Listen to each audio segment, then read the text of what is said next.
Hi, praise God. Thank you. Thank you for joining.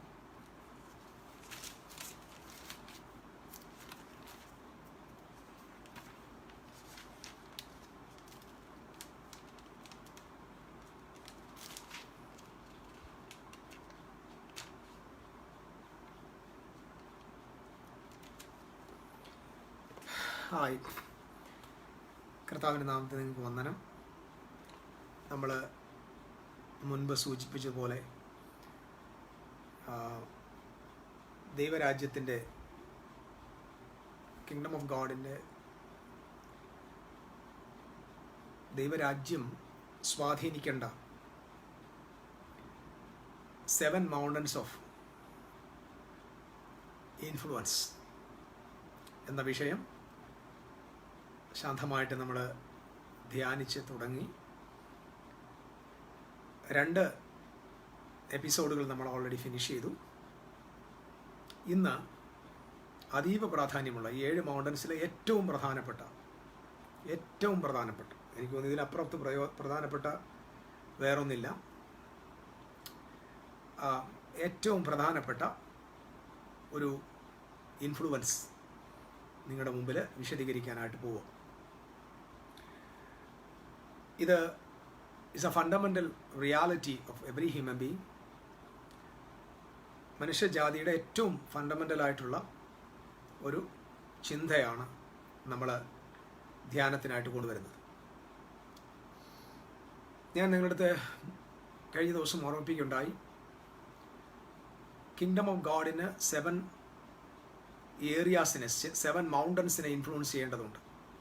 7 പ്രധാന പർവ്വതങ്ങൾ കീഴടക്കേണ്ടതുണ്ട്. കാരണം യെശയ്യാവിൻ്റെ പ്രവചനം 2-ാം അധ്യായത്തിൻ്റെ 3-ാം വാക്യത്തിൽ പർവ്വതങ്ങളുടെ മീതെ ദൈവത്തിൻ്റെ പർവ്വതമായ സിയോൻ ഉന്നതമായിരിക്കും, പർവ്വതങ്ങൾക്ക് മീതെയായിരിക്കും. സകല പർവ്വതങ്ങൾക്കും മീതെ കർത്താവിൻ്റെ പർവ്വതം, ദൈവത്തിൻ്റെ പർവ്വതം ഉയർന്നിരിക്കുന്നു എന്ന് നമ്മൾ വായിക്കുകയാണ്. എന്നാൽ അതിന് ആദ്യമായിട്ട് നമ്മൾ ചിന്തിച്ചത് ഈ ദൈവരാജ്യം ഡോമിനേറ്റ് ചെയ്യേണ്ട ആദ്യത്തെ പർവ്വതം അല്ലെങ്കിൽ ആദ്യത്തെ ഇൻഫ്ലുവൻസ് മതമാണ്. അത് വളരെ ഇമ്പോർട്ടൻ്റ് ആയിട്ടുള്ള ഒരു സന്ദേശമാണ്. എനിക്ക് നല്ല ബോധ്യമുണ്ട്, നമ്മുടെ ഒരു മണിക്കൂറത്തെ ചിന്തകൾ കൊണ്ട് അതിനൊരു ഇൻഫർമേഷൻ, ജസ്റ്റ് ഒരു ക്ലൂ നിങ്ങൾക്ക് തരാൻ പറ്റുന്നു എന്നല്ലാതെ പുതിയ അല്ലെങ്കിൽ ഒരു ഫുൾ ഡീറ്റെയിൽഡ് തരാനായിട്ട് നമുക്ക് പറ്റില്ല. ജസ്റ്റ് ഈ വിഷയങ്ങളെക്കുറിച്ചൊരു അറിവ് പകരുക എന്നത് മാത്രമാണ് നമ്മുടെ ഈ ലൈവ് കൊണ്ട് ഉദ്ദേശിക്കുന്നത്. കാരണം ഓരോ സബ്ജക്റ്റും നമുക്ക് ഒരു മാസം ഇരുന്ന് പഠിപ്പിക്കാനുള്ളതുണ്ട്, അത്ര വലുതാണ്. കാരണം ചിലർക്ക് ജസ്റ്റ് ഒന്ന് ഇളക്കി കിട്ടിയാൽ അതിലേക്ക് പെനിട്രേറ്റ് ചെയ്യാനുള്ള കഴിവ് ചിലർക്കുള്ളത് കൊണ്ട് ഞാൻ ജസ്റ്റ് ഒരു ഇൻഫോർമേഷൻ നിങ്ങൾക്ക് തരിക എന്നതാണ് ലക്ഷ്യം. ഇന്ന് ഞാൻ നിങ്ങളുടെ മുമ്പിൽ കൊണ്ടുവരാൻ പോകുന്ന വിഷയം വളരെ പ്രധാനപ്പെട്ട വിഷയം. എനിക്ക് തോന്നുന്നു ദൈവരാജ്യത്തിൻ്റെ ഏറ്റവും ബേസിക്, എനിക്കൊന്ന് ഇതിലും പ്രാധാന്യമുള്ള മറ്റൊരു സബ്ജക്റ്റ് കിങ്ഡം ഓഫ് ഗോഡിലില്ല. അത് ആ മൗണ്ടൻ ഓഫ് ഇൻഫ്ലുവൻസ് എന്ന് പറയുന്നത് ഫാമിലി എന്ന വിഷയമാണ്, കുടുംബം. ഇന്ന് ഒരു സമൂഹത്തിൽ, ഒരു രാജ്യത്തിൽ, ഒരു സഭയിൽ, ഒരു സൊസൈറ്റിയിൽ ഏറ്റവും പ്രാധാന്യമർഹിക്കുന്ന വിഷയമാണ് കുടുംബം എന്ന വിഷയം, ഫാമിലി. അപ്പം ദൈവരാജ്യം ഇൻഫ്ലുവൻസ് ചെയ്യേണ്ട the great mountain of influence ആണ് ഫാമിലി, ഒരു കുടുംബം. കുടുംബം എന്ന് പറയുമ്പോൾ കോമൺ ആയിട്ട് നമുക്കറിയാം, മനുഷ്യജാതിയുടെ ഫണ്ടമെൻ്റൽ ഇൻസ്റ്റിറ്റ്യൂഷനാണ് ഫാമിലി എന്ന് പറയുന്നത്. അത് ലോകത്തെല്ലായിടത്തും ഒരുപോലെയാണ്. ഒരു മതത്തിലും അതിൻ്റെ ആവശ്യമില്ലായ്മയില്ല. എല്ലാ മതങ്ങളിലും, എല്ലാ വിശ്വാസ പ്രമാണങ്ങളിലും, ദൈവനിഷേധികളുടെ അകത്തും ദൈവവിശ്വാസികളുടെ ഇടയിലും കുടുംബം എന്ന വിഷയം കോമണാണ്. മനുഷ്യജാതിയുടെ ഫണ്ടമെൻ്റൽ റിയാലിറ്റിയാണ് ഫാമിലി. അപ്പോൾ ഫാമിലിയെക്കുറിച്ചുള്ള കുറച്ച് ചിന്തകൾ കിങ്ഡം ബേസിൽ ഞാൻ നിങ്ങൾക്ക് കൈമാറാൻ ആഗ്രഹിക്കുക. ഞാനിത് പറയുമ്പോൾ എനിക്ക് തികഞ്ഞ ഭയമുണ്ട്. കാരണം ഞാനിത് കർത്താവിനെ കൃപയിൽ ആശ്രയിച്ച് ഞാൻ നിങ്ങൾക്ക് കൈമാറുകയാണ്. ഒരു പക്ഷേ ഞാൻ വർഷങ്ങൾക്ക് മുമ്പ് എൻ്റെ കുഞ്ഞുകാലം മുതൽ കേൾക്കേണ്ടതായ കുറച്ച് കാര്യങ്ങളുണ്ട്. നിർഭാഗ്യവശാൽ നാം ആയിരുന്ന സമൂഹത്തിൽ, ഉൾപ്പെട്ട് നിന്ന സമൂഹത്തിൽ ഈ വിഷയത്തെക്കുറിച്ചുള്ള പഠനങ്ങൾ വളരെ കുറവായിരുന്നു, ഇന്നും കുറവാണ്. അതുകൊണ്ട് നമുക്ക് ലേറ്റായിട്ട് വന്ന അറിവെന്ന് വേണമെങ്കിൽ പറയാം, അല്ലെങ്കിൽ താമസിച്ച് വന്ന വിവേകം എന്ന് വേണമെങ്കിൽ പറഞ്ഞാലും കുഴപ്പമില്ല. അപ്പം ഫാമിലി എന്ന് പറയുന്നത് വളരെ ഇമ്പോർട്ടൻ്റ് ആയിട്ടുള്ള ഒരു കാര്യമാണ്. ദൈവരാജ്യവും കുടുംബവും തമ്മിൽ എന്താണ് ബന്ധം എന്ന് നമ്മൾ ശാന്തമായിട്ട് ധ്യാനിക്കുക. വിശുദ്ധ ബൈബിളിൽ നമ്മൾ വായിക്കുമ്പോൾ ദൈവം ആരംഭിക്കുന്ന മനുഷ്യനെ സൃഷ്ടിച്ച് ആരംഭിക്കുന്ന ദൈവം ആദ്യമായിട്ട് സ്ഥാപിച്ചത് അല്ലെങ്കിൽ ആദ്യമായി ദൈവം ഹ്യൂമാനിറ്റിക്ക് ഇൻട്രൊഡ്യൂസ് ചെയ്തത് കിങ്ഡം ഓഫ് ഗോഡാണ്, ദൈവരാജ്യം. കാരണം മനുഷ്യനെ സൃഷ്ടിച്ച ദൈവം അവനോട് പറയുന്ന വാചകം ഇങ്ങനെയാണ്: ലെറ്റ് ദം ഹാവ് ഡൊമിനിയൻ. മെംലാക്ക എന്ന് പറയും. ഹീബ്രുവിൽ മെംലാക്ക എന്നാൽ കിങ്ഡം എന്നാണ്. ലെറ്റ് ദം ഹാവ് കിങ്ഡം, അവർക്ക് രാജ്യമുണ്ടാകട്ടെ എന്ന് ദൈവം ആഗ്രഹിച്ചു. അതായത് അവർ വാഴട്ടെ. അങ്ങനെയെങ്കിൽ മനുഷ്യനെ സൃഷ്ടിച്ച ദൈവം വാഴുവാനായി സൃഷ്ടിക്കുമ്പോൾ മനുഷ്യനെക്കുറിച്ചുള്ള ദൈവത്തിൻ്റെ കണ്ണ് രാജാവ് എന്നാണ്. അതായത് ആദം ദൈവത്തിൻ്റെ കണ്ണിൻ്റെ മുമ്പിൽ രാജാവായിരുന്നു. അപ്പം മനുഷ്യനെ ദൈവം അല്ലെങ്കിൽ ദൈവത്തിൻ്റെ മകനായി ആദമിനെ ദൈവം സൃഷ്ടിക്കുമ്പോൾ ദൈവം അവനിൽ കണ്ടത് ഒരു രാജാവിനെയാണ്. ദൈവം അവനിൽ കണ്ടത് ഒരു പുരോഹിതനെയോ ഒരു സെർവൻറ്റിനെയോ ഒരു എക്സിക്യൂട്ടീവിനെയോ ഒന്നുമല്ല. അദ്ദേഹത്തെ കണ്ടത് ഒരു റൂളിംഗ് ചെയ്യുന്ന ഒരു രാജാവായിട്ടാണ് കണ്ടത്. അങ്ങനെയെങ്കിൽ ഭൂമിയിൽ സഭ എന്ന ചിന്ത ഉണ്ടാകുന്നതിന് മുമ്പ് ദൈവം ഹ്യൂമാനിറ്റിയിൽ ഇൻട്രൊഡ്യൂസ് ചെയ്ത ഏറ്റവും പ്രധാനപ്പെട്ട കാര്യമാണ് ദൈവരാജ്യം. ഈ ദൈവരാജ്യം ദൈവം സ്ഥാപിക്കാനായിട്ട് മനുഷ്യനെ സൃഷ്ടിച്ചു. ആദമിനെയും ഹൗവയെയും ആ ഉദ്ദേശത്തോടു കൂടെയാണ് ദൈവം സൃഷ്ടിച്ചത്. That is the ultimate purpose of human creation. അപ്പം മനുഷ്യ സൃഷ്ടിയുടെ ഇതം പ്രഥമമായ ലക്ഷ്യം എന്ന് പറയുന്നത് ഡൊമിനേഷനാണ്, ഡൊമൈൻ ചെയ്യുക. ഇന്നും മനുഷ്യൻ ആ വിഷയത്തിൽ പരിപൂർണനായിട്ടില്ല. ദൈവത്തിൻ്റെ ഛായയിലും ദൈവസ്വരൂപത്തിലും ദൈവത്തിൻ്റെ അതേ ഛായയിൽ ദൈവത്തിൻ്റെ അതേ സ്റ്റാൻഡേർഡിൽ ഒരു ഡോമിനേഷൻ ഇന്ന് വരെ മനുഷ്യരാശിയിൽ വന്നിട്ടില്ല. എന്നാൽ കർത്താവിൻ്റെ രാജ്യം ഇന്ന് കാണുന്ന സകല സിസ്റ്റത്തെയും, അതിനെ വേദപുസ്തകം വിളിക്കുന്നത് വേൾഡ് എന്നാണ്. വേൾഡ് എന്ന് പറഞ്ഞാൽ സിസ്റ്റം എന്നാണ്. വേൾഡ് എന്ന് കേൾക്കുമ്പോൾ ഓർത്തോണം, സിസ്റ്റം. അതായത് ദൈവം ലോകത്തെ സ്നേഹിച്ചു എന്ന് പറഞ്ഞാൽ ഉടനെ മനുഷ്യർ മാത്രമല്ല, God loves the system. So God redeemed. കർത്താവ് തൻ്റെ പുത്രനെ ഭൂമിയിൽ അയച്ചത്, റെഡീം ചെയ്തത് മനുഷ്യരാശിയെ മാത്രമല്ല, എല്ലാ സിസ്റ്റത്തെയും, തോറ്റുപോയ പരാജയപ്പെട്ട സിസ്റ്റത്തെ മൊത്തം കർത്താവ് റെഡീം ചെയ്യുകയാണ്. ഇനി കിങ്ഡം ഇൻട്രൊഡ്യൂസ് ചെയ്ത് തൊട്ടടുത്ത് ദൈവം സ്ഥാപിച്ച ഏറ്റവും പ്രധാനപ്പെട്ട, അതായത് ദൈവരാജ്യം എന്ന വിഷയം സ്വർഗത്തിൻ്റെ കോളനിയായി ഭൂമിയെ മാറ്റുക എന്ന് ചിന്തിച്ച ദൈവം ആദ്യമായിട്ട് ദൈവം തുടങ്ങിയത് ഒരു പാർലമെൻ്റ് അല്ല, ദൈവം തുടങ്ങിയത് സഭയല്ല, ദൈവം തുടങ്ങിയത് പ്രാർത്ഥനാ കൂട്ടമല്ല, ദൈവം കുറച്ച് നിയമങ്ങളൊന്നും ചെയ്തില്ല. കർത്താവ് ഈ ഭൂമിയിൽ തൻ്റെ രാജ്യം സ്ഥാപിക്കാൻ ആശിച്ച് സ്ഥാപിച്ച ആദ്യത്തെ കാര്യം കുടുംബമാണ്, ഫാമിലി. ആദമിനെയും ഹവ്വായെയും ആണും പെണ്ണുമായി സൃഷ്ടിച്ചു എന്നെഴുതിയിരിക്കുന്നു. അപ്പോൾ ആണും പെണ്ണുമായി സൃഷ്ടിക്കുമ്പോൾ തന്നെ അവിടെ ആരംഭിക്കേണ്ടത് ഒരു കുടുംബമാണ്. കുടുംബം എന്ന് പറഞ്ഞാൽ നമുക്കറിയാം, that is the microform of every society. ഒരു സൊസൈറ്റിയുടെ റിയാലിറ്റി എന്താണെന്ന് മനസ്സിലാക്കണമെങ്കിൽ അതിനെ പൊതുവായിട്ട് അളന്ന് നോക്കേണ്ട ആവശ്യമില്ല. ഒരു സൊസൈറ്റിയുടെ സ്റ്റാൻഡേർഡ് ആ സൊസൈറ്റിയിൽ ഉൾപ്പെട്ട് നിൽക്കുന്ന കുടുംബവുമായിട്ട് ബന്ധപ്പെട്ടിരിക്കും. ഒരു വ്യക്തിയുടെ സ്വഭാവം അവൻ താമസിക്കുന്ന വീടുമായി ബന്ധപ്പെട്ടിരിക്കും. ഒരു വ്യക്തി ജീവിതത്തിൽ സമൂഹത്തിൽ എങ്ങനെയാണ് ബിഹേവ് ചെയ്യുന്നത് എന്നത് അവൻ വളർന്ന അവൻ്റെ വീടുമായി ബന്ധപ്പെട്ടിരിക്കും.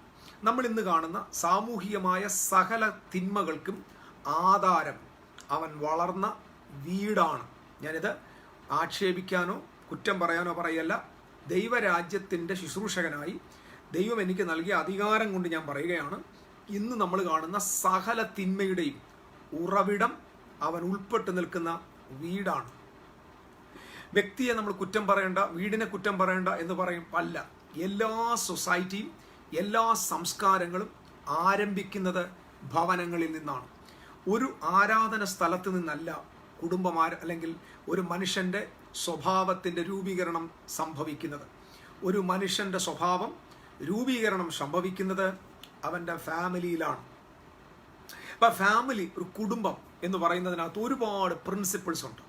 ദൈവരാജ്യത്തെ സംബന്ധിച്ച് വിശുദ്ധ ബൈബിൾ നാം പഠിക്കുമ്പോൾ മുത്തുകൾ പോലെ നമുക്ക് ലഭ്യമാകുന്ന ധാരാളം വിലമതിക്കാനാകാത്ത മുത്തുക്കൾ ദൈവ കുടുംബങ്ങളെ സംബന്ധിച്ചത് ദൈവവചനത്തിലുണ്ട്. അത് കണ്ടെത്താനും നിങ്ങൾക്ക് കൈമാറാനും ദൈവം ഇനിയും അവസരങ്ങൾ തരട്ടെന്ന് ഞാൻ പ്രാർത്ഥിക്കുന്നു. ഒരു ചെറിയ ഇൻട്രൊഡക്ഷൻ മാത്രമാണ് ഈ വിഷയത്തെ സംബന്ധിച്ച് നിങ്ങൾക്ക് ഞാനിന്ന് തരാൻ പോകുന്നത്. അപ്പം കുടുംബം വളരെ പ്രധാനമാണ്. ഫാമിലി. അപ്പം ഫാമിലിയാണ് ദൈവരാജ്യത്തിൻ്റെ ഏറ്റവും ഫണ്ടമെൻ്റൽ യൂണിറ്റ്. അതാണ് പ്രധാനം. അതായത് ദൈവരാജ്യം ഒരിക്കലും നമ്മൾ പുറത്തു കൊണ്ടുപോയി ലോകത്തിൻ്റെ മുമ്പിൽ ഒരുമിച്ച് ഇങ്ങനെ പ്രദർശിപ്പിക്കാൻ പറ്റുന്ന എന്തോ ഒന്നല്ല. ദൈവരാജ്യത്തിൻ്റെ വർക്ക് ആദ്യം ആരംഭിക്കേണ്ടത് ഓരോ വീടുകളിലാണ്. കുടുംബങ്ങൾക്കകത്ത് ദൈവരാജ്യത്തിൻ്റെ മാനിഫെസ്റ്റേഷൻ ഇല്ല എങ്കിൽ ഒരിക്കലും ലോകത്തിൽ ദൈവരാജ്യത്തെ ഇൻട്രൊഡ്യൂസ് ചെയ്യാൻ നമുക്ക് പറ്റില്ല. അപ്പം ക്രിസ്തീയ സമൂഹം ആദ്യമായിട്ട് ഫോക്കസ് ചെയ്യേണ്ട കാര്യം ഫാമിലിയിൽ ദൈവരാജ്യം വരണം. നമ്മുടെ വീടുകൾക്കകത്ത് നിന്നാണ് കർത്താവിൻ്റെ രാജ്യം ആരംഭിക്കേണ്ടത്. 1000 വീടുകൾ ചേരുമ്പോൾ ഒരു സൊസൈറ്റി ഉണ്ടാകുകയാണ്. ഒരു സൊസൈറ്റിയുടെ നേച്ചർ നമുക്ക് മനസ്സിലാക്കാൻ ഒരു വീടിൻ്റെ നേച്ചർ നോക്കിയാൽ മതി. അതായത് എങ്ങനെയാണോ ഒരു ഫാമിലിയുടെ സ്റ്റാൻഡേർഡ്, അങ്ങനെയായിരിക്കും ആ സൊസൈറ്റിയുടെ സ്റ്റാൻഡേർഡ്. ആ സൊസൈറ്റി ബിൽട്ടപ്പ് ആയിരിക്കുന്നത് ഫാമിലിയുടെ ബേസിലാണ്. ഇപ്പോൾ ഇന്ന് ഞാൻ ഈ പറയാൻ പോകുന്ന കാര്യം വിവാഹത്തിന് പോകുന്നവരും കുടുംബമായിട്ട് ജീവിക്കുന്നവരും കുടുംബം ആഗ്രഹിക്കുന്നവരും ഒക്കെ എന്നെ കേൾക്കുന്നവരുടെ കൂട്ടത്തിലുണ്ടാകാം. നിങ്ങൾക്ക് ഇന്ന് ഇത് ഒരു പ്രയോജനമാകട്ടെ എന്ന് ഞാൻ പ്രാർത്ഥിക്കുകയാണ്. നമ്മൾ ഇന്ന് ഞാൻ നിങ്ങൾക്ക് കൊണ്ടുവരാൻ വേണ്ടി തിരുവെഴുത്തിലെ 1-2 വാക്യങ്ങൾ വായിച്ച് തന്നെ ആരംഭിക്കാൻ ആഗ്രഹിക്കുന്നു. ഞാൻ പറഞ്ഞല്ലോ, this is A most powerful influencing the mountain of influence four the kingdom of God. ദൈവരാജ്യത്തിൻ്റെ വലിയൊരു പർവ്വതമായത്, അതായത് ദൈവരാജ്യം കീഴടക്കേണ്ട ഏറ്റവും വലിയ പർവ്വതങ്ങളിൽ ഒന്നാണ് ഫാമിലി. കുടുംബത്തെ കീഴടക്കിയാൽ ദേശത്തെ കീഴടക്കാം. ദേശത്തെ കീഴടക്കാൻ വേറെ ഒരു മാർഗവുമില്ല. ഒരേ ഒരു വഴിയേ ഉള്ളൂ. കുടുംബം സ്പർശിക്കപ്പെട്ടാൽ അത് ദേശത്തെ സ്പർശിക്കും. സോ നമ്മൾ തിരുവെഴുത്തിലേക്ക് ഒന്ന് പോകുകയാണ്. സദൃശ്യവാക്യം, ജ്ഞാനികളിൽ ജ്ഞാനിയായ ശലോമോൻ എഴുതിയ സദൃശ്യവാക്യത്തിൽ 24-ാമത്തെ അധ്യായം അതിൻ്റെ 3 മുതലുള്ള വാക്യങ്ങൾ ഞാൻ ഒന്ന് വായിച്ചോട്ടെ. സദൃശ്യവാക്യം 24-3 മുതൽ ഉള്ള വാക്യങ്ങൾ. ജ്ഞാനം കൊണ്ട് ഭവനം പണിയുന്നു, വിവേകം കൊണ്ട് അത് സ്ഥിരമായി വരുന്നു, പരിജ്ഞാനം കൊണ്ട് അതിൻ്റെ മുറികളിൽ വിലയേറിയതും മനോഹരവുമായ സകല സമ്പത്തും നിറഞ്ഞു വരുന്നു. ജ്ഞാനിയായ പുരുഷൻ ബലവാനാകുന്നു, പരിജ്ഞാനമുള്ളവൻ ബലം വർദ്ധിപ്പിക്കുന്നു. ഇവിടെ 3-4 വാക്യങ്ങൾ ജ്ഞാനം കൊണ്ട് ഭവനം പണിയുന്നു. ഞാനതിൻ്റെ ഇംഗ്ലീഷിൽ ഒന്ന് വായിക്കാം. കുറച്ചും കൂടെ മലയാളത്തേക്കാൾ കുറച്ചും കൂടെ ഒരു അർത്ഥം നമുക്ക് അവിടെ നിന്ന് ഗ്രഹിക്കാൻ പറ്റും. ഇങ്ങനെയാണ്: through wisdom is an house builded. ഈ ഭവനം എന്നതുകൊണ്ട് നമ്മൾ ഉദ്ദേശിക്കുന്ന ഒരിക്കലും താമസിക്കുന്ന വീടിനെ കുറിച്ചല്ല. അതിൻ്റെ യഥാർത്ഥത്തിൽ ഹോം എന്നാണ് കൊടുക്കേണ്ടത്. വീടെന്ന് പറഞ്ഞാൽ ഹൗസ് നമുക്ക് കാശുണ്ടെങ്കിൽ പണിയാം. പക്ഷേ ഒരു കുടുംബം പണിയണമെങ്കിൽ അവിടെ വേണ്ടത് പണമല്ല, അവിടെ എൻജിനീയറിംഗ് അല്ല വേണ്ടത്. അവിടെ നമ്മൾ വേണ്ടത് വിസ്ഡം കൊണ്ടാണ് അത് പണിയേണ്ടത്. അടുത്തത്, and by understanding it is established. ആദ്യമായിട്ട് നമ്മൾ മനസ്സിലാക്കി through wisdom building a house. ഒരു വീട് പണിയാൻ വേണ്ടത്, ഒരു കുടുംബം പണിയാൻ നമുക്ക് ആദ്യമായിട്ട് വേണ്ടത് വിസ്ഡമാണ്. ഈ വിസ്ഡം എന്നത് മനസ്സിലാക്കുന്നതിന് മുമ്പ് നമ്മൾ ആദ്യം ഇതിന് 3 കാറ്റഗറി ഉണ്ട്. നമ്പർ 1, ഇവിടെ ഞാൻ അതോടെ വായിക്കാം. And by understanding it is established. 24-ാമത്തെ വാക്യത്തിന്റെ 24-4 വാക്യം, and by knowledge shall the chambers be filled with all precious and pleasant riches. ഇവിടെ നോളജ് എന്ന് പറയുന്ന ഒരു കാര്യമുണ്ട്. Knowledge, true knowledge. 2 understanding, 3 wisdom. So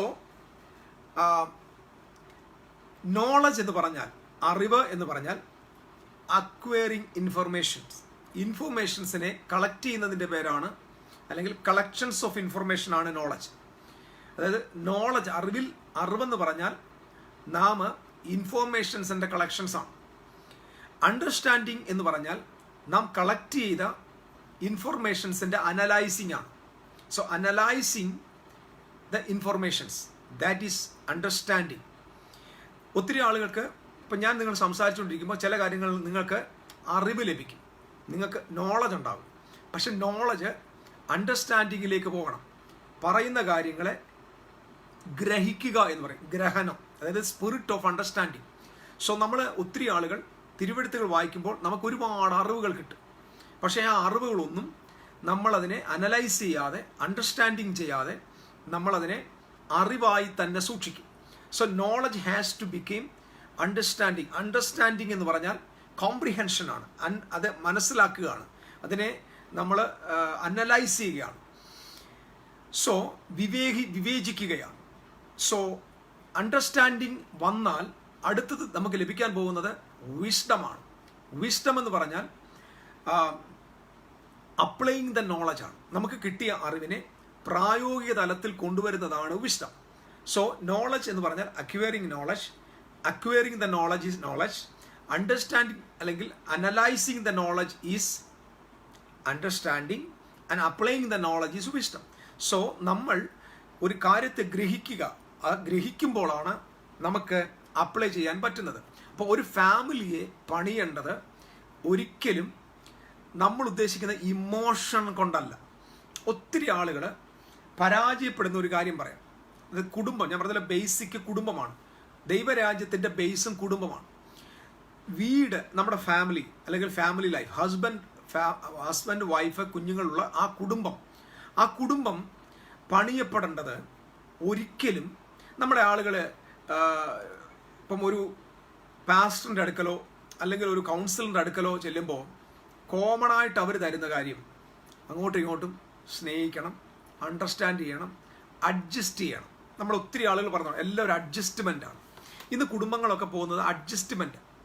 ഒരിക്കലും കുടുംബജീവിതം അഡ്ജസ്റ്റ് ചെയ്യേണ്ട ആവശ്യമില്ല. കാരണം നമ്മൾ സത്യങ്ങൾ അറിയാത്തത് കൊണ്ട്, നമ്മുടെ ജീവിതത്തിൽ റിയാലിറ്റിയിൽ നമ്മൾ വരാത്തത് കൊണ്ട്, നമുക്ക് കൃത്യമായ ഇൻഫർമേഷൻ തിരുവെഴുത്തിൽ നിന്ന് ആരും പൊരുൾ തിരിച്ച് തരാത്തത് കൊണ്ട് നമ്മുടെ കുടുംബജീവിതം അഡ്ജസ്റ്റ്മെൻറ്റിലാണ്.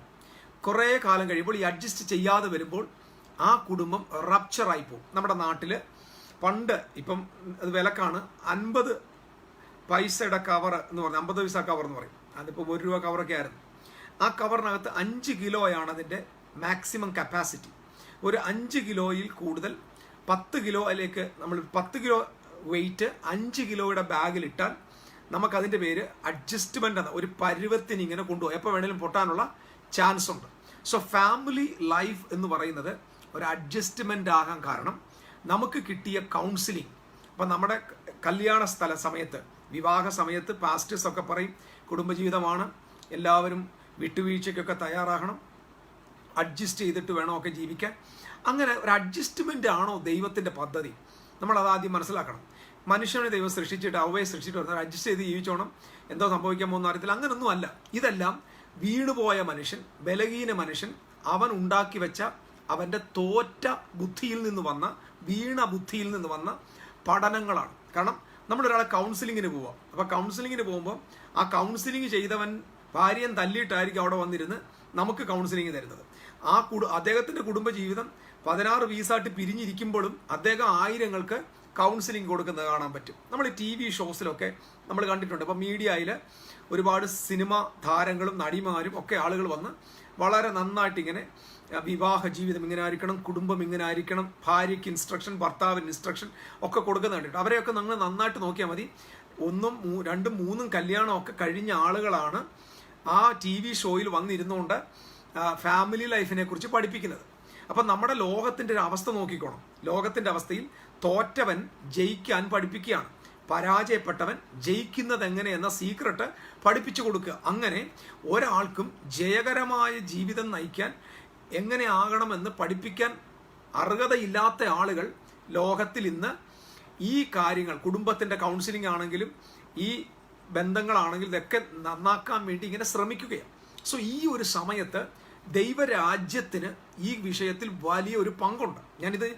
ഞാനിപ്പോൾ ഇത് പറയുന്ന കാര്യം ക്രിസ്തീയ സമൂഹത്തെ ഇത് ബാധിക്കുന്ന വിഷയമായതുകൊണ്ടാണ്. ഒരു ക്രിസ്ത്യാനി അവൻ്റെ ജീവിതം ഏറ്റവും കൂടുതൽ പണിയപ്പെടുന്നത് അവൻ പോകുന്ന പള്ളിയിലല്ല, മറിച്ച് അവൻ ഉൾപ്പെട്ട് നിൽക്കുന്ന വീട്ടിലാണ്. അവൻ്റെ വീടാണ് അവൻ്റെ ജീവിത രൂപീകരണത്തിൻ്റെ സ്ഥലം. എനിക്ക് എന്തെങ്കിലും ഒരു കുറവുണ്ടെങ്കിൽ, എൻ്റെ ജീവിതത്തിൽ എന്തെങ്കിലും ഒരു തെറ്റുണ്ടെങ്കിൽ അത് ഞാൻ വളർന്ന എൻ്റെ സാഹചര്യത്തിൽ നിന്നുണ്ടായതാണ്. ഞാനതിനെ റിജക്റ്റ് ചെയ്യുന്നില്ല, നിശ്ചയമായിട്ടും. അപ്പം നല്ല ഒരു കുടുംബത്തിൽ നിന്ന് നല്ല തരത്തിലുള്ള സിറ്റിസൺസെ പുറത്തു വരത്തുള്ളൂ. സ്റ്റാൻഡേർഡ് ഫാമിലിയിൽ നിന്ന് സ്റ്റാൻഡേർഡ് ആയിട്ടുള്ള സിറ്റിസൺസെ പുറത്തു വരത്തുള്ളൂ. ഇപ്പം നമ്മൾ നോക്കുമ്പോൾ, ഇപ്പോൾ ടി വിയിൽ നോക്കുമ്പോൾ, മീഡിയ നോക്കുമ്പോൾ ഒരുപാട് ക്രിമിനൽസിനെ നമുക്ക് കാണാൻ പറ്റും. ഇപ്പോൾ തന്നെ സ്വന്തം ഭാര്യയെ പാമ്പിനെ വിട്ട് കൊന്നു കളഞ്ഞ ഒരു മനുഷ്യൻ, അവൻ കരയുന്നുണ്ട്, അവൻ്റെ വീട്ടുകാർ കരയുന്നുണ്ട്, അവൻ്റെ നിരപരാധിത്വം പറയുന്നുണ്ട്. പക്ഷേ ഒരു ക്രിമിനൽ മെൻറ്റാലിറ്റിയിൽ നിൽക്കുന്ന ഒരു ചെറുപ്പക്കാരൻ, ഭാര്യയെ കൊല്ലുന്നവൻ അല്ലെങ്കിൽ ചതിക്കുന്നവൻ, വേറെ എന്തെങ്കിലുമൊക്കെ നിലയിൽ ജീവിക്കുന്ന ആളുകൾ, എന്തുകൊണ്ടാണിത് ഒരു കുടുംബത്തിൽ വന്നത്? നമ്മൾ ആ ആളിനെ പഠിക്കും. അത് അവൻ അങ്ങനെ അല്ല, ഒരിക്കലും ആ വ്യക്തി സ്വയമായിട്ട് ഒരു ദിവസം കൊണ്ട് അങ്ങനെ ആകുന്നതല്ല. അവൻ്റെ വീട്, അവൻ വളർന്ന് ജനിച്ച നാൾ മുതൽ അവൻ വളർന്നു വന്ന വീടിനകത്തെ പശ്ചാത്തലമാണ് ആ വ്യക്തിയുടെ അകത്ത് ഒരു ക്രിമിനൽ മെൻറ്റാലിറ്റി കൊണ്ടുവന്നത്. അല്ലാതെ ഒരു ദിവസം രാവിലെ ഇങ്ങോട്ട് പോയപ്പോൾ റോഡ് സൈഡിൽ റോഡിൽ നിന്ന് കണ്ടപ്പോൾ കിട്ടിയതോ സിനിമ കണ്ടപ്പോൾ കിട്ടുന്ന ഒരു ക്രിമിനൽ സെറ്റപ്പ് അല്ലത്, അല്ലെങ്കിൽ ക്രിമിനൽ ചിന്തയല്ല. ഒരു ക്രിമിനൽ വളരുന്നത് വീട്ടിലാണ്. ആ ക്രിമിനലിനെ വളർത്തിയത് ഒരു മാതാവും ഒരു പിതാവുമാണ്. അങ്ങനെ ഒരു സാഹചര്യത്തിൽ അവൻ വളർന്നു വന്നു. അവന് അത് പുറത്ത് കൊണ്ടുവരാനുള്ള സാഹചര്യം കിട്ടിയപ്പോൾ അത് അവൻ വെളിയിലെടുത്തതേ ഉള്ളൂ. അപ്പം ഒരു ക്രിമിനൽ സൊസൈറ്റിയിൽ വരുന്നത് അവനെ ഉൽപ്പാദിപ്പിച്ചത് സമൂഹമല്ല. നമ്മൾ സമൂഹത്തെ പഴിക്കരുത്. ഒരു ക്രിമിനൽ ഭൂമിയിൽ അല്ലെങ്കിൽ സൊസൈറ്റിയിൽ വന്നത് അവൻ വളർന്ന വീടാണ്, അവൻ്റെ കുടുംബമാണ് അവനെ സൃഷ്ടിച്ചത്, അവൻ്റെ വീടാണ് അവനെ സൃഷ്ടിച്ചത്. ഒരു കള്ളൻ ദേശത്ത് വളർന്നെങ്കിൽ അവൻ കള്ളനായത് ഒരിക്കലും അവൻ്റെ സാഹചര്യം കൊണ്ടല്ല, അവൻ വളർന്നു വന്ന വീടും പശ്ചാത്തലവുമാണ് അവനെ മോഷ്ടിക്കാനായിട്ട് തയ്യാറെടുപ്പിച്ചത്. അപ്പോൾ ഒരു വീട് എപ്പോഴും ഒരുത്തൻ്റെ ഉയർച്ചയ്ക്കും താഴ്ചയ്ക്കും സമൂഹത്തിൻ്റെ സകലവിധമായ നന്മയ്ക്കും തിന്മയ്ക്കും ആധാരമായിരിക്കുന്നത് അവൻ്റെ ഭവനമാണ്. ഒരാൾ നന്നായിട്ട് ബിഹേവ് ചെയ്യുന്നെങ്കിൽ അത് അവനെ വളർത്തിയ അവൻ്റെ മാതാപിതാക്കൾ, അവൻ ജനിച്ചു വീണ വീടിൻ്റെ സ്റ്റാൻഡേർഡാണ്. നിങ്ങൾ പോയി ആ വീടൊന്ന് അന്വേഷിച്ചാൽ മനസ്സിലാകും. അത് വളർന്നു വന്ന സാഹചര്യം കൃത്യമായിട്ടും വളരെ മാന്യമായ ഒരു സാഹചര്യത്തിൽ വളർന്നതുകൊണ്ടാണ് ആ ആളുകൾക്ക് മാന്യമായിട്ട് ഇടപെടാൻ പറ്റുന്നത്. ഇത് ശ്രദ്ധിക്കണം. ഇപ്പം ഞാൻ ഇന്ന് ഈ പറഞ്ഞു വരുന്ന കാര്യങ്ങൾ എല്ലാവരുടെ ജീവിതത്തിൽ, ഇപ്പം ഞാൻ വളർന്നു വന്നൊരു സാഹചര്യമുണ്ട്, നിങ്ങളും വന്ന സാഹചര്യമുണ്ട്. ഇനി തിരിച്ചങ്ങോട്ട് പോയിട്ട് നമുക്ക് നന്നാകാൻ പറ്റില്ല. പക്ഷേ ഈ ഒരു ഇൻഫർമേഷൻ നിങ്ങളെയും എന്നെയും 100% സ്വാധീനിക്കും. ഇത് അതുകൊണ്ടാണ് നമ്മളിവിടെ എത്ര കോടതിയോ എത്ര പോലീസ് സ്റ്റേഷനോ എത്ര വലിയ അഡിക്ഷൻ സെന്ററുകളോ എത്ര വലിയ ഇവരെയൊക്കെ പിടിച്ചിടുന്ന ജയിലുകളോ ഉണ്ടാക്കിക്കൊണ്ട് സൊസൈറ്റി നന്നാകത്തില്ല. നിയമങ്ങൾ കർശനമാക്കുന്നത് കൊണ്ട് ഒരിക്കലും സൊസൈറ്റിക്ക് ഒരു വിടുതൽ ഉണ്ടാകത്തില്ല. സൊസൈറ്റി ക്ലീൻ ആകുന്നത് ഒരിക്കലും കർശന നിയമങ്ങൾ കൊണ്ടല്ല. കർശന നിയമങ്ങൾ കൊണ്ടാണ് മനുഷ്യൻ നന്നാകുന്നത് എങ്കിൽ എന്നേ മാനവജാതി നന്നായനെ. പക്ഷേ ഇവിടുത്തെ പ്രശ്നം കർശന നിയമങ്ങളല്ല, മറിച്ച് വളരുന്ന വീട്. അപ്പം ഫാമിലി എന്ന് പറയുന്നത് കയറി എത്തിപ്പിടിച്ച് അതിനെ ഡോമിനേറ്റ് ചെയ്യാൻ കഠിനമുള്ള ഒരു വലിയ ഇൻഫ്ലുവൻസിങ് ഫാക്റ്റാണ്. അപ്പം ദൈവത്തിൻ്റെ രാജ്യം കീഴടക്കേണ്ട ഏറ്റവും വലിയ പർവ്വതം, ഒരു കൊടുമുടിയാണ് കുടുംബം എന്ന് പറയുന്നത്. അപ്പം കുടുംബം പണിയേണ്ടത് എവിടെയാണ്? ചിലർ പറയാറുണ്ട് കുടുംബം പണിയേണ്ടത് സ്നേഹത്തിലാണ്. ഭർത്താവ് ഭാര്യയെ സ്നേഹിക്കണം, ഭാര്യ ഭർത്താവിനെ സ്നേഹിക്കണം. ഇങ്ങനെ സ്നേഹത്തിലാണ് ഫാമിലി പണിയേണ്ടതെന്ന് ഒത്തിരി ഞാനും ഒരുപാട് സ്ഥലങ്ങളിൽ കേട്ടിട്ടുണ്ട്. ഒത്തിരി കർത്താവ് ദാസന്മാർ പറയുന്നത് കേട്ടിട്ടുണ്ട്. കല്യാണങ്ങളിൽ പൊതുവായിട്ട് ഇങ്ങനെ പറയുന്നുണ്ട്, ഭർത്താവ് ഭാര്യയെ സ്നേഹിച്ചോണം, സ്നേഹം വേണം, സ്നേഹം വളരെ ഇമ്പോർട്ടൻ്റ് ആണ്, കരുതൽ വേണം. സ്നേഹവും കരുതലും കൊണ്ട് ഒരിക്കലും ഒരു വീട് പണിയാൻ പറ്റില്ല. ഞാനിന്ന് പറഞ്ഞത് വളരെ ശ്രദ്ധിക്കുക. സ്നേഹം എന്നതിൻ്റെ, സ്നേഹത്തിനൊരു വാക്യമുണ്ട്. സ്നേഹത്തിൻ്റെ പ്രത്യേകത, സ്നേഹം എപ്പോഴും നമ്മളാരും അഗാപ്പെ ലവ് കൊണ്ടല്ല ജീവിക്കുന്നത്. കാരണം ഫാമിലിക്കകത്തുള്ള ലവ് എന്ന് പറയുന്നത്, അതായത് വേറെ നമ്മൾ ഈ ദൈവസ്നേഹത്തിൻ്റെ ഒരു പെർഫെക്ഷൻ അല്ല കുടുംബത്തിനകത്തെ സ്നേഹത്തിന് വേറൊരു അർത്ഥമാണുള്ളത്. അത് ഇല്ലാതെ പോകുമെന്ന് ഞാൻ പറഞ്ഞില്ല. സ്നേഹം കൊണ്ട് ഒരു വീട് പണിയാൻ പറ്റില്ലെന്നാണ് ഞാൻ പറഞ്ഞത്. കാരണം ബൈബിൾ നൽകുന്ന പ്രിൻസിപ്പിൾ ലവ് കൊണ്ട് വീട് പണിയണമെന്നല്ല. നമ്മൾ വീടിനെ സ്നേഹം കൊണ്ട് പണിയാൻ ശ്രമിച്ച് തോറ്റ് തൊപ്പിയടിച്ച് ധാരാളം ആളുകളുണ്ട്. സ്നേഹം കൊണ്ട് വീട് പണിയാൻ ഭയങ്കര ലവ് കൊണ്ട് പണിയുന്നതൊക്കെ നിങ്ങൾക്ക് അറിയാലോ. സ്നേഹം കൊണ്ട് വീട് പണിതാൽ ആ സ്നേഹം എന്നും നിലനിൽക്കും എന്നതിൻ്റെ തെളിവെന്താ? സ്നേഹം എങ്ങനെ ഒരു വീടിൻ്റെ ഫൗണ്ടേഷൻ ആകും? നമ്മൾ ഇമോഷൻ കൊണ്ട്, സമൂഹം പഠിപ്പിക്കുന്നത് കൊണ്ടല്ല ഫാമിലിയെ ദൈവരാജ്യം പഠിപ്പിക്കേണ്ടത്. അപ്പം കിങ്ഡം ഓഫ് ഗോഡ് ഈ വിഷയത്തെ എങ്ങനെ അപ്രോച്ച് ചെയ്യുന്നത്, അതാണ് ഞാൻ നിങ്ങളോട് സംസാരിക്കാൻ പോകുന്നത്. സോ ഒരു അപ്പം ലവ് കൊണ്ട് വീട് പണിയാൻ പറ്റുമോ? നിങ്ങൾക്കറിയാമോ, ഭാര്യ ഭർത്താവിനെ തല്ലുന്നു, ഭർത്താവ് ഭാര്യയെ തല്ലുന്നു, രണ്ടും കൂട്ടത്തല്ല്. അവരെ വ്യക്തിപരമായിട്ട് വിളിച്ച് ഒരു കൗൺസിലർ ചോദിക്കുക, നിനക്ക് നിന്റെ ഭാര്യ ഇഷ്ടമാണോ? അദ്ദേഹം പറയും ഇഷ്ടമായിട്ട് പിന്നെ എന്തിനാ തല്ലിയത്? അപ്പം ഭാര്യ ഭർത്താവിനെ ചീത്ത വിളിച്ചു, അല്ലെങ്കിൽ തിരിച്ചു തല്ലി. അവളോട് പോയി ചോദിച്ചോക്ക്, ആത്മാർത്ഥമായിട്ട് ഞാൻ ചോദിക്കുക, നിനക്ക് ആ ചെറുക്കനെ ഇഷ്ടമാണോ? സ്നേഹമാണ്. അപ്പം സ്നേഹമുണ്ട്, പക്ഷെ എന്ത് നടക്കുന്നുണ്ട്? അടി നടക്കുന്നുണ്ട്. സ്നേഹമുണ്ട്. അപ്പം നമ്മളൊരു ആളുകൾ പറയാറുണ്ട്, സ്നേഹം ഉള്ളിടത്തല്ലേ അടിയുള്ളൂ എന്ന്. അപ്പം നമ്മളെല്ലാത്തിനും പുതിയ വാക്യങ്ങൾ കണ്ടുപിടിച്ചുകൊണ്ടിരിക്കുക. സ്നേഹമൊക്കെ ഉള്ളിടത്തല്ലേ ഈ തല്ലുള്ളൂ, ഈ തട്ടും മുട്ടൊക്കെ. അങ്ങനല്ല. അപ്പം സ്നേഹം ഉണ്ടെങ്കിൽ പിന്നെ ഇതിനെ തല്ല് നടക്കുന്നത്. വിവാഹമോചനത്തിന് വേണ്ടി കാംക്ഷിക്കുന്ന ഒത്തിരി ആളുണ്ട്. അവരോട് പോയി ഇന്നറി പോയി ചോദിച്ചു നോക്ക്, അവർക്ക് ആർക്കും ഭയങ്കരമായ വെറുപ്പല്ല. പിന്നെന്താ? അങ്ങോട്ടും ഇങ്ങോട്ടും സ്നേഹമുണ്ട്, പക്ഷെ എന്ത് ചെയ്യാൻ പറ്റുന്നില്ല? ഒരുമിച്ച് ജീവിക്കാനായിട്ട് പറ്റുന്നില്ല. അപ്പം സ്നേഹം എന്ന ഒരു ഘടകം കൊണ്ട് ഒരു ഫാമിലി ഒരുമിച്ച് പോകത്തില്ല.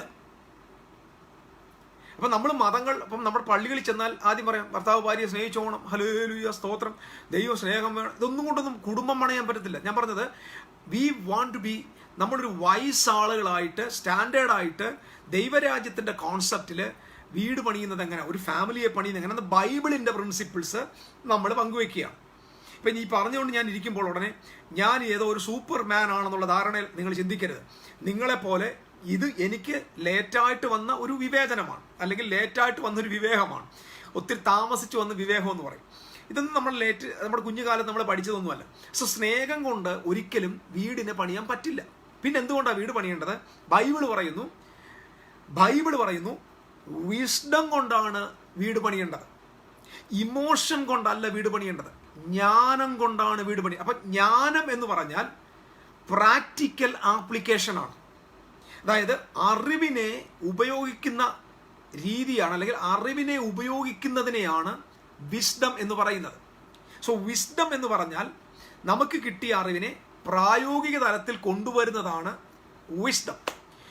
വിസ്ഡം നമുക്ക് ഉണ്ടാകണമെങ്കിൽ കാര്യങ്ങളെ മനസ്സിലാക്കാനുള്ള ഒരു കൃപ, ഒരു അറിവ്, ഒരു അണ്ടർസ്റ്റാൻഡിങ് നമുക്കുണ്ടാകണം. അണ്ടർസ്റ്റാൻഡിങ് നമുക്കുണ്ടാകണമെങ്കിൽ നമുക്ക് അറിവുണ്ടാകണം. അപ്പോൾ അറിവ് നമ്മളെ അണ്ടർസ്റ്റാൻഡിങ്ങിലേക്ക്, അപ്പം നോളജ് നമ്മളെ അണ്ടർസ്റ്റാൻഡിങ്ങിലേക്കും, അണ്ടർസ്റ്റാൻഡിങ് നമ്മളെ വിസ്ഡത്തിലേക്കും നടത്തും. അപ്പം വീട് പണിയാൻ ആവശ്യം നമുക്ക് വിസ്ഡമാണ്. ഇനി നിങ്ങൾ ശ്രദ്ധിക്കണം, ഇന്ന് ഞാൻ പറഞ്ഞല്ലോ, ഇന്ന് പുതു തലമുറയിൽ പ്രത്യേകിച്ച് സുവിശേഷ വീത സഭകൾക്കകത്ത് എൻ്റെ ഒരു സ്നേഹിതൻ, ഒരുപക്ഷെ ഇത് അദ്ദേഹം കാണുന്നുണ്ടോയെന്ന് അറിയത്തില്ല, വർഷങ്ങൾക്ക് മുമ്പ് പറഞ്ഞ്, ഇവൻ പത്തനംതിട്ട ഡിസ്ട്രിക്റ്റിൽ മാത്രം, അദ്ദേഹം ഒരു വക്കീലാണ്, അദ്ദേഹം പറഞ്ഞൊരു വാചകമാണ്, പത്തനംതിട്ട ഡിസ്ട്രിക്റ്റിൽ മാത്രം 600-ലധികം പെന്തിക്കോസ്ത് കുടുംബത്തിലെ വിവാഹമോചനത്തിൻ്റെ കേസ് കുടുംബ കോടതിയിൽ കിടക്കുന്നു. 600-ലധികം. മറ്റേത് ഇതര വിഭാഗത്തെക്കാൾ കൂടുതലായി നമ്മൾ വിശ്വാസത്തെ, ഞാൻ കുറ്റം പറയല്ല കേട്ടോ, നമുക്ക് ഏറ്റവും കൂടുതൽ വചനത്തെ വിശ്വസിക്കുകയും ദൈവവചനത്തിൻ്റെ കൽപ്പനകളെ അനുസരിക്കുകയും ഒക്കെ ചെയ്യണമെന്ന് ക്രൈസ്തവ സമൂഹത്തിലെ ഈ നവോത്ഥാനത്തിൽ വന്ന ഈ സമൂഹത്തിൽ തന്നെ 600-ലധികം കുടുംബ കേസുകൾ ഒരു ഡിസ്ട്രിക്റ്റിൽ കിടക്കുകയാണ്. അപ്പം ഇവിടെ സ്നേഹത്തിൻ്റെ കുറവാണോ? പ്രസംഗത്തിൻ്റെ കുറവാണോ? പ്രാർത്ഥനയുടെ കുറവാണോ? ഒരു പ്രവാചകനോട് ചോദിച്ച പ്രവാചകൻ പറയും, ഉപവസിച്ച് പ്രാർത്ഥിക്കണം. ഒരു കുടുംബം പണിയാൻ ഉപവസിച്ച് പ്രാർത്ഥിക്കുകയല്ല ചെയ്യേണ്ടത്. ഒരു കുടുംബം പണിയാൻ കാത്തിരിപ്പ് യോഗം നടത്തുകയല്ല ചെയ്യേണ്ടത്. പ്രാർത്ഥനയല്ല ഇത്. നിങ്ങൾ പ്രാർത്ഥിക്കേണ്ട എന്നല്ല ഞാൻ പറഞ്ഞു. നമ്മൾ ഒത്തിരി പ്രാർത്ഥിച്ചാണ് ഈ പരുവത്തിലായത്. ബൈബിളിൽ ഒരു പ്രധാന വാക്യമുണ്ട്. പരിശുദ്ധാത്മാവ് വരുമ്പോൾ, ഇത് നിങ്ങൾ ശ്രദ്ധിക്കണം, പരിശുദ്ധാത്മാവ് വരുമ്പോൾ പരിശുദ്ധാത്മാവ് നിങ്ങളെ സകല സത്യത്തിലും വഴി നടത്തും. പരിശുദ്ധാത്മാവ് വന്ന് നിങ്ങളെ എന്തെങ്കിലും പുതിയത് പഠിപ്പിക്കുമെന്ന് ഒരു തിരുവെഴുത്തില്ല. അപ്പൊ പരിശുദ്ധാത്മാവിന്റെ കൂടെ ജീവിക്കുന്ന ഒരാൾ, പരിശുദ്ധാത്മാവ് വന്ന് നമ്മളെ ഒരു പുതിയ കാര്യം പഠിപ്പിക്കത്തില്ല. പിന്നെന്താണ്? ആത്മാവ് വന്ന് നിങ്ങളെ സകല സത്യത്തിലും വഴി നടത്തും. അപ്പം സത്യങ്ങൾ നിങ്ങൾ അറിഞ്ഞിരിക്കണം. സത്യം നിങ്ങൾ അറിഞ്ഞിരുന്നാൽ ആ സത്യത്തിൽ നിങ്ങളെ ആത്മാവ് വഴി നടത്തും. അപ്പൊ ഹോളി സ്പിരിറ്റ് നാം പ്രാപിച്ച സത്യം, സത്യം നിങ്ങളെ, യേശു പറഞ്ഞു, സത്യം അറിയുകയും സത്യം നിങ്ങളെ സ്വതന്ത്രമാക്കുകയും ചെയ്യും. എവിടെ നിന്ന് സ്വതന്ത്രമാക്കുന്നത്? സത്യം നമ്മെ സ്വതന്ത്രമാക്കുന്ന എവിടെ നിന്ന്? അസത്യത്തിൽ നിന്നാണ്. അപ്പൊ ഓരോ പ്രതിസന്ധിക്കും ഓരോ തിന്മയ്ക്കും ആധാരം, കാരണം നാം വിശ്വസിച്ചും നാം അനുസരിച്ചും അനുകരിച്ചും പോകുന്ന നമ്മുടെ ജീവിതത്തിൻ്റെ അസത്യങ്ങൾ എന്ന ആ ഒരു കൂടാണ് നമ്മുടെ എല്ലാ ബന്ധനങ്ങൾക്ക് കാരണം. അസത്യത്തിൽ നമ്മൾ ബൗണ്ടഡ് ആണ്. അസത്യമാണ് നമ്മളെ തോൽപ്പിക്കുന്ന ഘടകം. അപ്പൊ അസത്യത്തിൽ നിന്നാണ് സത്യം നമ്മെ സ്വതന്ത്രമാക്കുന്നത്. അപ്പൊ നമ്മൾ എത്രത്തോളം സത്യം അറിയുമോ ആ സത്യത്തിൽ പരിശുദ്ധാത്മാവ് നമ്മളെ വഴി നടത്തുമെന്ന്. ഇപ്പൊ ഹോളി സ്പിരിറ്റ് വന്നിട്ട് നമ്മളെ ഒന്നും പഠിപ്പിക്കത്തില്ല. നിങ്ങൾ ബൈബിൾ നോക്കിക്കോ, അടുത്ത് പറയുന്നുണ്ട്, അവൻ വന്ന് എന്നിൽ നിന്ന് എടുത്ത് സകലം നിങ്ങളെ ഓർമ്മിപ്പിക്കുകയും എന്നിൽ നിന്ന് എടുത്ത് നിങ്ങൾക്ക് തരികയും ചെയ്യുമെന്ന്. അപ്പൊ ഓർമ്മിപ്പിക്കത്തേ ഉള്ളൂ. അപ്പം നിങ്ങളുടെ ഉള്ളിൽ അറിവുണ്ടെങ്കിൽ, നിങ്ങളുടെ ഉള്ളിൽ ജ്ഞാനമുണ്ടെങ്കിൽ, നിങ്ങളുടെ ഉള്ളിൽ ഇൻഫോർമേഷൻ ഉണ്ടെങ്കിൽ ആ ഇൻഫോർമേഷൻ നിങ്ങൾക്ക് ഓർമ്മിപ്പിച്ചു തരും പരിശുദ്ധാത്മാവ്. അല്ലാതെ പരിശുദ്ധാത്മാവ് നിങ്ങൾക്ക് ഇന്ന വാക്യം ഇന്ന ഉണ്ടെന്ന് പറഞ്ഞ് പഠിപ്പിക്കത്തില്ല. നമ്മൾ ടീച്ചറിനെ പോലെ പഠിപ്പിക്കും. ഞാൻ നിങ്ങളെ ഇരുന്ന് പഠിപ്പിക്കുന്ന പോലെ പരിശുദ്ധാത്മാവ് പഠിപ്പിക്കത്തില്ല. അങ്ങനെ ആളുകൾ ഒത്തിരി പേര് തോറ്റിട്ടുണ്ട്. പരിശുദ്ധാത്മാവ് നിങ്ങൾ പഠിച്ച കാര്യം നിങ്ങളെ ഓർമ്മിപ്പിക്കത്തേ ഉള്ളൂ. നിങ്ങൾ സത്യത്തിൽ പഠിച്ച കാര്യങ്ങൾ നിങ്ങൾ ഓർത്തിരിക്കേണ്ട, അത് ഹോളി ഗോസ്റ്റ് നിങ്ങളെ ഓർമ്മിപ്പിക്കും. ജീവിതത്തിന്റെ ഓരോ ഘട്ടങ്ങളിൽ, നിർണായക സമയങ്ങളിൽ എടുക്കേണ്ട തീരുമാനങ്ങളെ പരിജ്ഞാനത്തോടെ എടുക്കാനുള്ള കഴിവ് ദൈവത്തിന്റെ ആത്മാവാണ് നമുക്ക് തരുന്നത്. അപ്പം ദൈവത്തിന്റെ കുടുംബം, ഒരു ഫാമിലിയെ പണിയേണ്ടത് സ്നേഹം കൊണ്ടല്ല, ഇമോഷൻ കൊണ്ടല്ല, കരുതൽ കൊണ്ടല്ല, പണം കൊണ്ടല്ല, പ്രാർത്ഥന കൊണ്ടല്ല, ഉപവാസം കൊണ്ടല്ല. ഒരു വീട്, ഒരു ഫാമിലിയെ പണിയേണ്ടത് വിസ്ഡം കൊണ്ടാണ്. വിസ്ഡം കൊണ്ടാണ്. ഒരു ഉദാഹരണം പറയാം. നമ്മളിപ്പോൾ ഒരു വണ്ടി ഓടിക്കുക. നിങ്ങൾക്കറിയാമോ, കല്യാണം കഴിഞ്ഞു 3 മാസം കഴിഞ്ഞപ്പോൾ വിവാഹം, ഭാര്യയും ഭർത്താവും കൂടെ പിരിഞ്ഞുപോയി. 1 മാസം കഴിഞ്ഞപ്പോൾ ഭാര്യ വീട്ടിൽ പോയി. 1.5 മാസം കഴിഞ്ഞപ്പോൾ ഭാര്യ തൂങ്ങിച്ചത്തു. 2 വർഷം കഴിഞ്ഞപ്പോൾ ഭാര്യ വേറൊരുത്തൻ്റെ കൂടെ പോയി. ഈ ന്യൂസുകൾ ലോകം മുഴുവൻ കേൾക്കുക. ഇതിങ്ങനെ, കാരണം ഏറ്റവും കൂടുതൽ മാരകമായ രോഗം ഇന്ന് ബാധിച്ചിരിക്കുന്നത്, ഏറ്റവും കൂടുതൽ മാരക രോഗം ബാധിച്ചിരിക്കുന്നത് കുടുംബങ്ങളെയാണ്. ഞാൻ പറഞ്ഞല്ലോ, ഇത് വളരെ സീരിയസ് ആണ്. നമ്മളിനി എത്ര നിയമങ്ങളോ എത്ര ഡെവലപ്മെന്റ്സോ ഈ സൊസൈറ്റിക്ക് വരുത്തിയാലും ഫണ്ടമെന്റൽ പ്രശ്നത്തിന് മാറ്റം വരാതെ ഈ സൊസൈറ്റിക്ക് മാറ്റം ഉണ്ടാകത്തില്ല. അപ്പം കുടുംബങ്ങളാണ് ആദ്യമായി ഹീലാകേണ്ടത്. കുടുംബങ്ങൾക്കകത്ത് സൗഖ്യം വന്നാൽ, കുടുംബങ്ങൾക്കകത്ത് നേർമ വന്നാൽ, കുടുംബങ്ങൾ കൃത്യമായി പണിയപ്പെട്ടാൽ ആ രാജ്യം കൃത്യമായ നിലവാരത്തിലേക്ക് ഉയർത്തപ്പെടും. കാരണം ഒരു രാജ്യത്തിൻ്റെ സ്റ്റാൻഡേർഡ് ആ രാജ്യത്തിൽ ഉൾപ്പെട്ട് നിൽക്കുന്ന ഫാമിലിയുടെ സ്റ്റാൻഡേർഡാണ്. ഇപ്പൊ തെരുവിൽ വന്നിട്ട് വാഹനത്തിന് കല്ലെറിയുന്ന ഒരു ചെറുപ്പക്കാരൻ, നിങ്ങൾ ശ്രദ്ധിക്കണം. എന്തുകൊണ്ട് അവൻ എറിഞ്ഞു? അവൻ എറിയാൻ ഒരുപാട് പ്രേരക കാര്യം കാണും, ഒരുപാട് പേര് അവനെ തട്ടിവിട്ട് കാണും. പക്ഷേ അവൻ്റെ വളർത്തു ദോഷം, അവനെ വളർന്ന വീടിൻ്റെ പശ്ചാത്തലമാണ്. നിങ്ങൾ കണ്ടിട്ടുണ്ടോ ഏതെങ്കിലും ഒരു മാന്യൻ, ഏറ്റവും കൂടുതൽ ഒരു നല്ല വിദ്യാഭ്യാസമുള്ള മാന്യതയുള്ള ഏതെങ്കിലും ഒരാൾ തെരുവിൽ വന്ന് റോഡിലെ അല്ലെങ്കിൽ ബസ്സിന് കല്ലെറിയുന്ന കണ്ടിട്ടുണ്ടോ? ഇല്ല. നിങ്ങൾക്ക് അങ്ങനെ കണ്ടിട്ടുണ്ടെങ്കിൽ അവരെല്ലാവരും ഒരു അധംപതിച്ച ഭവനത്തിൽ നിന്ന് വളർന്നു വന്നവരാണ്. തെറ്റിദ്ധരിക്കരുത്. അധംപതിച്ചു പോയ, അല്ലെങ്കിൽ സത്യത്തിൽ സ്വതന്ത്രമാകാതെ നിലവാരത്തിൽ താണ് ഒരു കേഴ്സ്ഡായി, ഒരു പ്രകാശമില്ലാത്ത ഒരു പ്രതീക്ഷയില്ലാത്ത വീടിനകത്ത് വളർന്നു വന്ന ഒരു ചെറുപ്പക്കാരനാണ് പിൽക്കാലത്ത് അവൻ റോഡിൽ വന്ന് റൗഡിയാകുന്നത്, അവനൊരു കൊലപാതകനായി മാറുന്നത്. സോ കുടുംബങ്ങൾ ഏറ്റവും കൂടുതൽ പണിയപ്പെടാതെ സൊസൈറ്റി പണിയപ്പെടാൻ പറ്റില്ല. സോ ഞാനത് അങ്ങനെ ഡീറ്റെയിൽഡ് ആയിട്ട് പോകാൻ നമുക്ക് ടൈമില്ല, ഞാൻ ഇങ്ങനെ തിരിച്ചു വരിക. അപ്പൊ പരിജ്ഞാനം കൊണ്ടാണ് വീട് പണിയേണ്ടത്. 2, അപ്പൊ നമ്മൾ പറയും വീടിനകത്ത് സ്നേഹത്തിന്റെ ആവശ്യമില്ലേ? ഞാനത് നിങ്ങൾക്ക് ഒരു കാര്യത്തിൽ ബോധ്യമാക്കാം. നമ്മൾ ബൈബിൾ പഠിക്കുമ്പോൾ എഫേസ്യ ലേഖനം 5-ാം അധ്യായത്തിൽ ഭാര്യമാരെയും ഭർത്താവിനെയും കുറിച്ചൊക്കെ ഇങ്ങനെ കാര്യങ്ങൾ പറഞ്ഞു വരുമ്പോൾ അപ്പൊ ഭാര്യയോട് പറയുന്നുണ്ട് അപ്പൊ ഭർത്താവിനോട് പറയുന്ന ഒരു വാചകമുണ്ട്. ഭർത്താവിനോട് മാത്രം പറയുന്ന കുറച്ച് കൽപ്പനകളുണ്ട്. അതിൽ ഒരു കൽപ്പന ഈ മക്കളെ ശിക്ഷിക്കുന്നതിൽ, മക്കളെ പത്യോപദേശത്തിൽ കോപിപ്പിക്കരുത്. വാക്കണം മക്കളെ കോപിപ്പിക്കരുത്. അപ്പം മലയാളത്തിൽ അത് മക്കളെ കോപിക്കരുത്, മക്കളെ ദേഷ്യം പിടിപ്പിക്കരുതെന്നല്ല. അതിൻ്റെ ഒറിജിനൽ അർത്ഥം നിങ്ങൾ ചെയ്യാത്തൊരു കാര്യം നിങ്ങളുടെ മക്കളെ ചെയ്യാൻ പറയരുതെന്ന്. അതായത് നിങ്ങൾ ചെയ്യാത്ത ഒരു കാര്യത്തെ കുഞ്ഞുങ്ങളെ കൊണ്ട് നിർബന്ധിപ്പിച്ച് ചെയ്യിക്കരുത് എന്ന് പറഞ്ഞാൽ ബൈബിൾ വായിക്കാത്ത അപ്പൻ മക്കളെ ബൈബിൾ വായിക്കാനായിട്ട് പഠിപ്പിക്കരുത്. അപ്പോൾ അവർക്ക് എന്തുണ്ടാവും? അവർക്ക് കലിയുണ്ടാവും. ബീഡി വലിക്കുന്നൊരപ്പൻ മക്കളോട് ബീഡി വലിക്കരുതെന്ന് പറയരുത്. കള്ളം പറയാത്ത അപ്പൻ മക്കളോട് കള്ളം പറയരുതെന്ന് പഠിപ്പിക്കരുത്.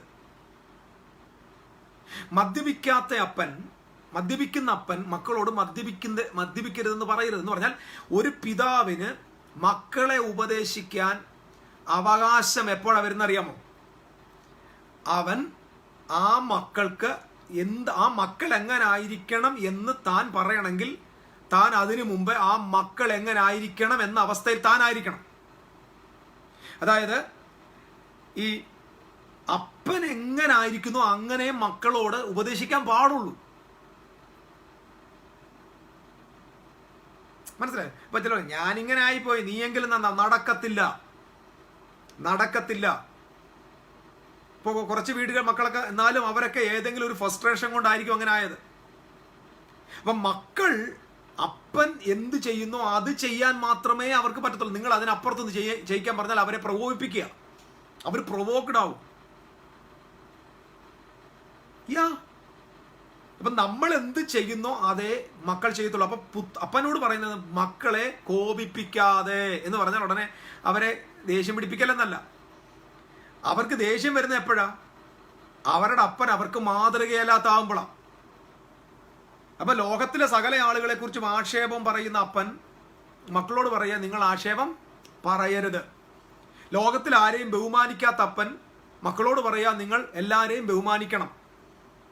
ലോകത്തെ സകല ആളുകളെയും തെറി വിളിക്കുന്ന അപ്പൻ മക്കളോട് പറയാ, നിങ്ങൾ നല്ല വാക്ക് പറയണം. ഇതിന്റെ പേരാണ് പ്രകോപിപ്പിക്കുക. അതായത് നമ്മൾ മക്കൾ എങ്ങനെ ആയിരിക്കണം എന്ന് ആഗ്രഹിക്കുന്നെങ്കിൽ അതുപോലെ ആദ്യം അപ്പനാകണം. കുടുംബത്തിനകത്ത് ആദ്യം ഇവിടെയാണ് വരേണ്ടത്. 2, കുഞ്ഞുങ്ങളെ ശിക്ഷിക്കാൻ അതൊക്കെ ഒത്തിരി കാര്യങ്ങളുണ്ട്. സ്ത്രീകളോട് അല്ലെങ്കിൽ അമ്മമാരോടല്ല പറഞ്ഞേക്കുന്നത്, അപ്പന്മാരോടാണ് പറഞ്ഞേക്കുന്നത്. അപ്പൊ ശിക്ഷണത്തിൽ വളർത്തണം. അപ്പൊ ഭർത്താവും ഭാര്യയും തമ്മിലുള്ള ബന്ധത്തിൽ ഭർത്താവിനോട് പറയുന്ന ഒരു കൽപ്പനയുണ്ട്. ഭർത്താവിനോട് പറയണം, നിന്റെ ഭാര്യയെ സ്നേഹിക്കണം. ഭർത്താവിന് ഭാര്യയോടുള്ള കടമ സ്നേഹമാണ്. സ്നേഹം. പക്ഷെ നമുക്കറിയാം ഒരുപാട് പുരുഷന്മാർക്ക് സ്ത്രീ എന്ന് പറയുന്നത് സ്നേഹിക്കാൻ ഒരാളല്ല, മറിച്ച് അദ്ദേഹത്തിന്റെ വികാരത്തെ ശമിപ്പിക്കാനുള്ള ഒരു ഉപാധി മാത്രമാണ്. കാരണം ഞാൻ ചില കാര്യങ്ങൾ ഓപ്പണായിട്ട് പറയാം, നിങ്ങൾ തെറ്റിദ്ധരിക്കരുത്. പുരുഷൻ ഒരു സെക്ഷൽ ബീയിങ് ആണ്, സ്ത്രീ ഒരു സെക്ഷൽ ബീയിങ് അല്ല. പുരുഷനാണ് സ്ത്രീകളെക്കാൾ വൈകാരികമായ ഇമോഷണൽ ആയിട്ടുള്ള ഒരു പേഴ്സൺ. ഒരു സ്ത്രീ ഇമോഷണലി ഒരു സെക്ഷൽ ബീയിങ് ആയിരുന്നെങ്കിൽ most of the womans will become the prostitute. പക്ഷെ പുരുഷനാണ് ആ വൈകാരികത കൊടുത്തിരിക്കുന്നത്. അപ്പം അങ്ങനെ അതിൽ മാത്രം ചിന്തിക്കുന്ന ഒരു പുരുഷനോട് ബൈബിൾ കൊടുക്കുന്ന കൽപ്പന ലവ് യുവർ വൈഫ്. എങ്ങനെയാണ്? കർത്താവ് തൻ്റെ സഭയെ സ്നേഹിച്ച പോലെ. ഞാൻ എന്തായാലും അവിടെ ഒരു മിനിറ്റ് നിൽക്കാം. ഈ കർത്താവിൻ്റെ ഭാര്യ നിങ്ങൾക്ക് മനസ്സിലായി, കർത്താവിൻ്റെ ഭാര്യയാണ് സഭ. അതായത് യേശുക്രിസ്തുവിന്റെ ഭാര്യയാണ് സഭ. ആ ഭാര്യയെ അല്ലെങ്കിൽ കർത്താവിൻ്റെ ഭാര്യയെ കർത്താവ് സ്നേഹിച്ചതുപോലെ ഓരോരുത്തരും അവനവൻ്റെ ഭാര്യയെ സ്നേഹിക്കണം. ഒരു പാസ്റ്റർ എന്ന നിലയിൽ, ഒരു സുവിശേഷകൻ എന്ന നിലയിൽ നിങ്ങൾക്കറിയാമോ, ഒരുപാട് കുടുംബങ്ങളെ തകർത്ത ഒരു സ്ത്രീയാണ് സഭ. ഈ സ്റ്റേറ്റ്മെന്റ് നിങ്ങൾക്ക് ഇഷ്ടപ്പെടുമെന്ന് അറിയത്തില്ല. ഒരുപാട് കുടുംബങ്ങളെ തകർത്ത ഒരു പവർഫുൾ ലേഡിയാണ് സഭ. സഭ ഒത്തിരി കുടുംബങ്ങളെ തകർത്ത ഒരു സ്ത്രീയാണ്. കാരണം സഭ എന്ന് പറയുന്നത് ക്രൈസ്റ്റിന്റെ ഭാര്യയാണ്. ഇച്ചിരി ലേറ്റായിട്ട് വന്ന വിവേകമാണ്. അപ്പൊ ചേർച്ചിനെ സ്വന്തം കുടുംബത്തെക്കാൾ കൂടുതൽ സ്നേഹിച്ച പാസ്റ്റർമാർക്കെല്ലാം നമ്മുടെ ചെറുപ്പക്കാരുടെ ഭാഷ പറഞ്ഞാൽ 8ന്റെ പണി കിട്ടിയിട്ടുണ്ട്. കാരണം if you are loving the church more than your family, you are committing adultery to the church. So many ministers of God are failing because they are committing adultery with the church. They are not loving their wife, they are loving the church. ചർച്ചിനെ സ്നേഹിക്കാൻ ഒരു പാസ്റ്ററെ ദൈവം വിട്ടിട്ടില്ല. ചർച്ചിന്റെ husband സ്നേഹിച്ചോളും.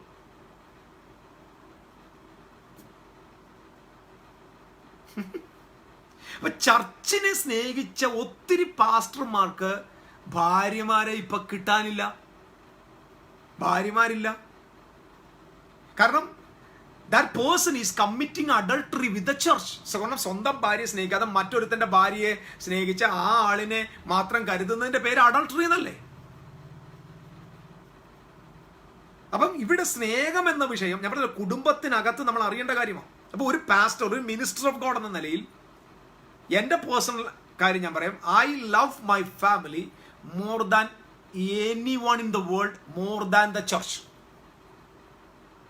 More than the church. ഞാനത് പലപ്പോഴും പലയിടങ്ങളിലും പറഞ്ഞിട്ടുണ്ട്. ഇപ്പം ഞാനൊരു മീറ്റിങ്ങിന് പോവാണ്, കൺവെൻഷൻ, വലിയ ഇന്റർനാഷണൽ മീറ്റിംഗ് ആയിരിക്കണം, വലിയ മീറ്റിംഗാണ്. My wife is not happy, she is not well. മുമ്പ് ഞാൻ പരിജ്ഞാനക്കേട് കാണിച്ചിട്ടുണ്ട്, പക്ഷേ ഇപ്പം ഞാൻ പറഞ്ഞില്ലേ, ലേറ്റായിട്ട് വന്നൊരു വിവേകമാണ്. ഒരു മീറ്റിങ്ങിന് പോവുക, എൻ്റെ വീട് ഹാപ്പി അല്ല, എൻ്റെ കുഞ്ഞുങ്ങൾ ഹാപ്പി അല്ല, എൻ്റെ ഭാര്യയ്ക്ക് സുഖമില്ല, ഐ വിൽ നോട്ട് ഗോ. അവിടെ എനിക്ക് മീറ്റിങ്ങും അല്ല വിഷയം, സഭയുമല്ല വിഷയം, പ്രസംഗവുമല്ല വിഷയം, ഒന്നുമല്ല വിഷയം. എനിക്കത് വിഷയമല്ല. നിങ്ങൾ എന്നെ തെറ്റിദ്ധരിക്കരുത്. അതായത് എൻ്റെ കുടുംബത്തെക്കാൾ എനിക്ക് സഭ വലുതല്ല. കാരണം സഭയുടെ ഹസ്ബൻഡ് യേശുവാണ്. യേശു അവൻ്റെ സഭയെ സ്നേഹിച്ചതുപോലെയാണ് ഞാൻ എൻ്റെ കുടുംബത്തെ സ്നേഹിക്കേണ്ടത്. എനിക്ക് പണ്ടൊരു അനുഭവം ഉണ്ടായിട്ടുണ്ട്. ഞാൻ പറഞ്ഞാൽ ഈ ക്രൈസ്തവ സമൂഹത്തിൽ നമ്മൾ വന്നപ്പോൾ നമ്മളെ നശിപ്പിച്ച ഒത്തിരി കാര്യമുണ്ട്. എൻ്റെ ആദ്യത്തെ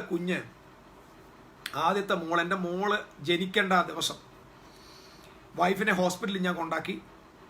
പകൽ മുഴുവൻ അവിടെ ഇരുന്നു. അപ്പം അവൾ ഫുൾ പെയിനാണ്. അവളെ ലേബർ റൂമിൽ കൊണ്ടുപോയേക്കാണ്, ഡെലിവറിക്ക് വേണ്ടി കാത്തു നിൽക്കുകയാണ്. അന്ന് നമുക്ക് ഈ മീറ്റിംഗ് എന്ന് പറഞ്ഞൊരു ജ്വരമുണ്ട്. മീറ്റിങ്ങിന് പോവുക. അപ്പം നമ്മുടെ ഇടയ്ക്കിടയ്ക്ക് ആൾ ഇപ്പം മീറ്റിംഗ് ഒന്നും ഇല്ലേ എന്ന് ചോദിക്കുന്നുണ്ട്. മീറ്റിംഗ് ഇപ്പം ശുശ്രൂഷ എന്ന് പറഞ്ഞാൽ മീറ്റിംഗ് ആണെന്നാണ് ഒത്തിരി പേരുടെ ധാരണ. അങ്ങനെ മീറ്റിംഗ് ഒക്കെ പോയതിനിപ്പം മീറ്റിംഗ് ഒന്നുമില്ല, മീറ്റിംഗ് മാത്രമേ ഉള്ളൂ, വീടും കുടുംബമൊന്നും ഇല്ലാതായി. അപ്പം മീറ്റിംഗ്, അപ്പം ഞാനന്ന്, അപ്പം നമ്മുടെ ഈ വെറിയാണ് നമ്മളെ പഠിപ്പിച്ച് വെച്ചേക്കുന്നത്. എന്താ പറയുക, വെറിയാണ്. കാരണം ഞാനന്ന് ഒരു നോർത്ത് ഇന്ത്യൻ മിഷണറിയുടെ കഥ എൻ്റെ മനസ്സിലുണ്ട്. അതെങ്ങനെയാണ്, ഒരു ഇന്ന് ഭൂമി ജീവിച്ചിട്ടാണ്, അതിൻ്റെ പേര് ഞാൻ പറയുന്നില്ല. നോർത്ത് ഇന്ത്യയിൽ ഒരു മിഷണറി, അദ്ദേഹത്തിൻ്റെ മൂത്ത മകൻ മരിച്ചുപോയി. ഭാര്യ വീട്ടിൽ, അദ്ദേഹം നോർത്ത് ഇന്ത്യയിൽ മിഷന് വേണ്ടി പോയതാണ്. ഭാര്യ മരിച്ചു പോയപ്പോൾ മൂത്ത മകൻ മരിച്ചുപോയി. അപ്പം അദ്ദേഹം ഭാര്യയോട് പറയുകയാണ്, നീ അവനെ അടക്കിക്കോ, ഞാൻ അവനെ നിത്യതയിൽ ചെന്ന് കണ്ടോളാം. നിത്യതയിൽ കർത്താവിൻ്റെ വേലയാണ് എനിക്ക് മകനേക്കാൾ വലുത്. ഇതൊക്കെയാണ്, ഇങ്ങനെയുള്ള കുറേ പഠനങ്ങളും കുറേ സാക്ഷ്യങ്ങളും എൻ്റെ ഈ മനസ്സിൽ കിടപ്പുണ്ട്. അപ്പം ഞാൻ ചിന്തിക്കുക, എൻ്റെ ആദ്യത്തെ കുഞ്ഞിനെ പ്രസവിക്കേണ്ട എൻ്റെ ഭാര്യ, അവൾ ലേബർ മുറി കിടക്കുമ്പോൾ ഞാൻ എവിടെ പോവാ? അടൂര് പ്രസംഗിക്കാനായിട്ട് പോവാ. ഞാൻ പോയി. ലോകത്തിലെ ഏറ്റവും വലിയൊരു ക്രിമിനൽ കുറ്റം അത്. ആ വിഷമം എൻ്റെ ഭാര്യയ്ക്ക് കുറച്ച് നാൾ വരെ ഉണ്ടായിരുന്നു. ഇപ്പം മാറിയെന്നാ തോന്നുന്നത്, അതോ ഇതിപ്പോൾ കേട്ടോണ്ടിരിക്കുമ്പോൾ എന്തോ ആവുമെന്ന് എനിക്കറിയത്തില്ല. സോ ഞാൻ ചാടിപ്പോയി. കാരണം എന്തുവാ? കർത്താവിൻ്റെ വേല, കർത്താവിൻ്റെ ശുശ്രൂഷയാണ് സ്വന്തം ഭാര്യ പ്രസവ മുറി കിടക്കുമ്പോൾ അതിനേക്കാൾ വലുതെന്ന് പഠിപ്പിച്ചു തന്നെ ആരാ? കർത്താവിൻ്റെ ദാസന്മാർ തന്നെ. റോങ് ആയിട്ടുള്ള ഇൻഫർമേഷൻസ് പഠിപ്പിച്ചു തന്നേക്കാം. ഞാൻ ഈ ചെറുപ്പക്കാരോട്, ശുശ്രൂഷകന്മാരോട് പറയാം, ദയവ് ചെയ്ത് നിങ്ങളുടെ ചർച്ചിനെ, നിങ്ങളുടെ മിനിസ്ട്രിയെ നിങ്ങൾ ഒരിക്കലും നിങ്ങൾക്ക് തന്ന കുടുംബത്തെക്കാൾ വലുതായിട്ട് സ്നേഹിക്കരുത്.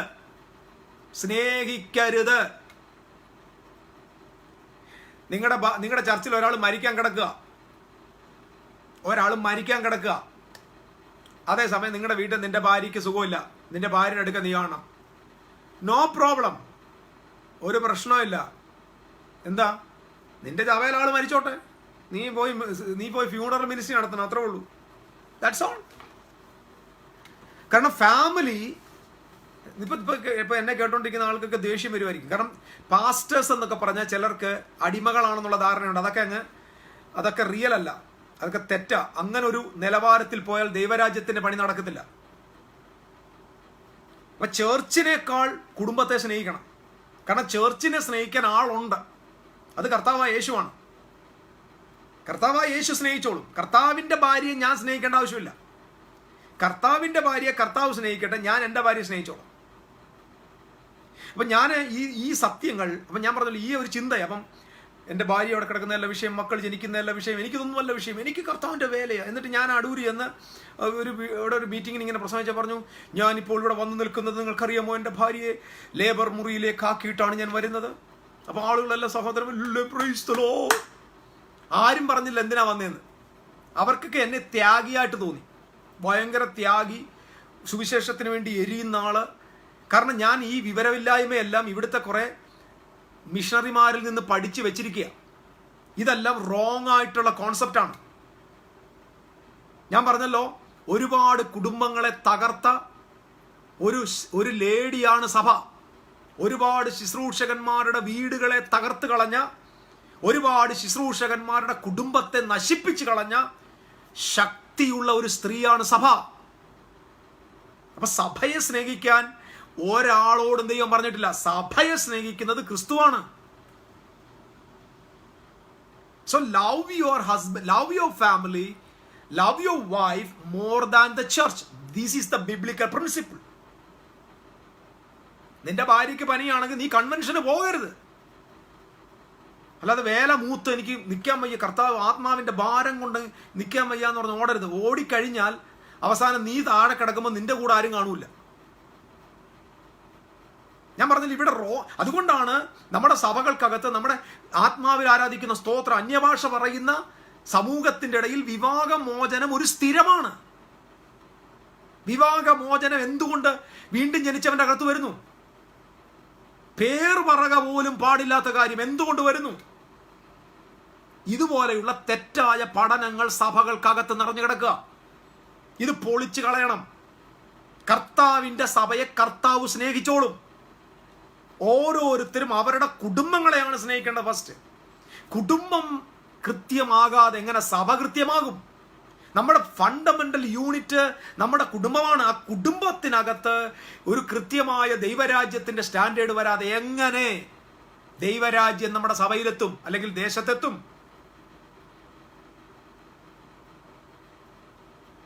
So beware of that lady. Beware of that lady. The church is the most powerful woman. Thousands of ministers of God were failed in their family life because of that great lady. Ecclesia, beware of that lady. ഇതിനകത്ത് ആരെങ്കിലും സുവിശേഷകന്മാരുണ്ടെങ്കിൽ, അല്ലെങ്കിൽ ഇത് ഏതെങ്കിലും സുവിശേഷകർക്ക് ഇത് എത്തിച്ചു കൊടുക്കണം.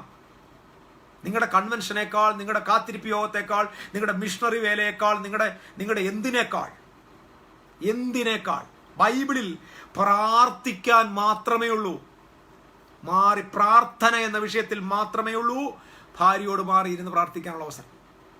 So അതുപോലെ കുടുംബത്തിന് വിശുദ്ധ ബൈബിൾ വില കൊടുക്കുകയാണ്. So love your wife. അപ്പം ഇവിടെ ഞാൻ പറഞ്ഞ് ശ്രദ്ധിക്കണം, എൻ്റെ വിഷയം തീർന്നിട്ടില്ല. അപ്പൊ പുരുഷനോട് പറയുകയാണ് നിന്റെ ഭാര്യയെ സ്നേഹിക്കണം. നിങ്ങൾ ബൈബിൾ നോക്കിക്കുക, എവിടെയെങ്കിലും സ്ത്രീയോട് സ്നേഹിക്കണം എന്ന് പറഞ്ഞിട്ടുണ്ടോ? സ്ത്രീയോട്, അതായത് പുരുഷൻ എപ്പോഴും I love you hubby, I love you എന്ന് പറയുന്ന ഒരു സ്ത്രീയെ അല്ല ഒരു പുരുഷൻ എപ്പോഴും ആവശ്യം. പുരുഷനോട് സ്ത്രീയോട് പറയുന്ന ദൂതിങ്ങനെ, പുരുഷനോട് പറയുന്നത് യു ലവ് യുവർ വൈഫ്. സ്ത്രീയോട് പറയുന്നതോ respect your wife, sorry respect your husband and obey him. മനസ്സിലാവുന്നുണ്ടോ? അല്ലാതെ അങ്ങോട്ടും ഇങ്ങോട്ടും ഐ ലവ് യു പറഞ്ഞു കളിച്ചുകൊണ്ടിരുന്ന പറ്റത്തില്ല. I love U, I love U.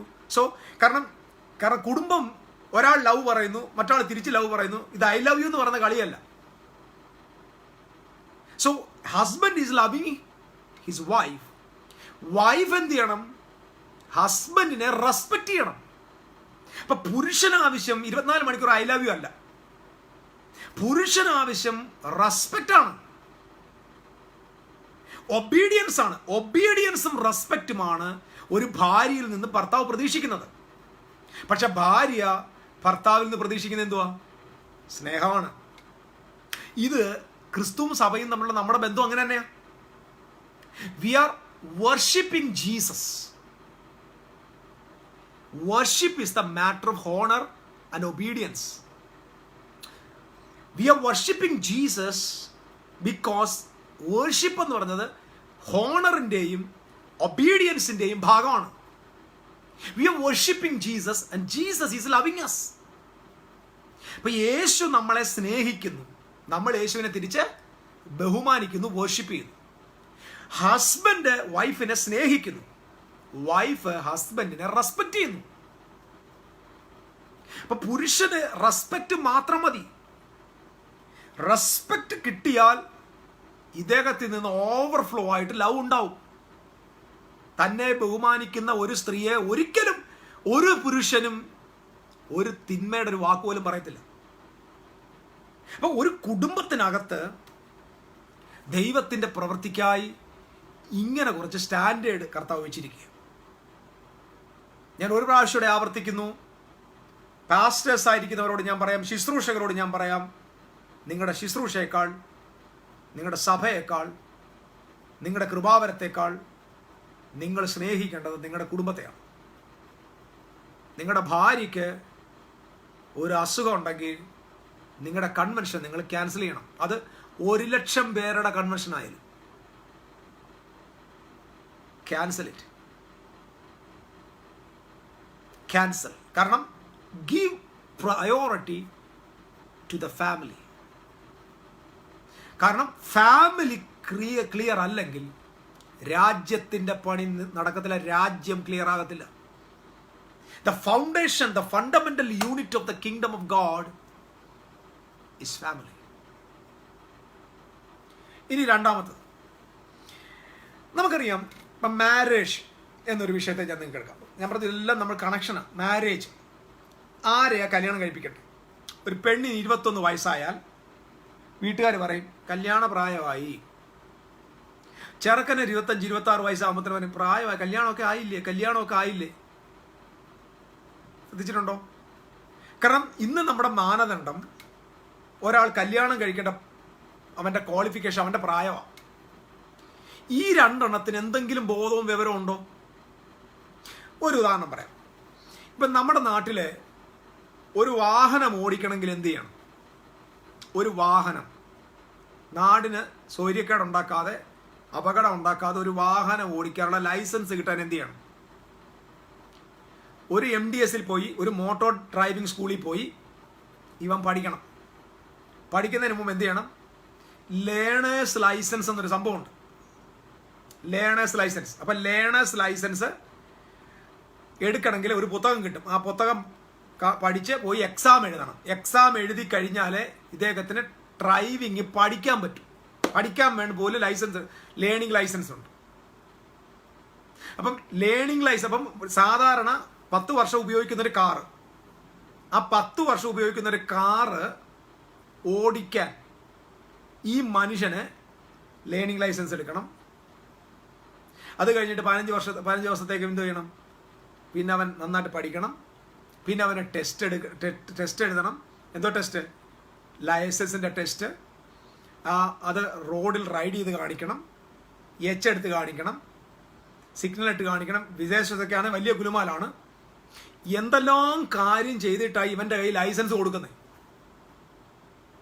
അതായത് ഒരു വാഹനം, ഒരു ജീവനില്ലാത്തൊരു വാഹനം ഇവൻ്റെ കയ്യിൽ കൊടുക്കാൻ എന്തൊക്കെ കാര്യങ്ങൾ ചെയ്തിട്ടാണ് ഈ ആളുടെ കയ്യിലെടുത്ത് കൊടുക്കുന്നത്.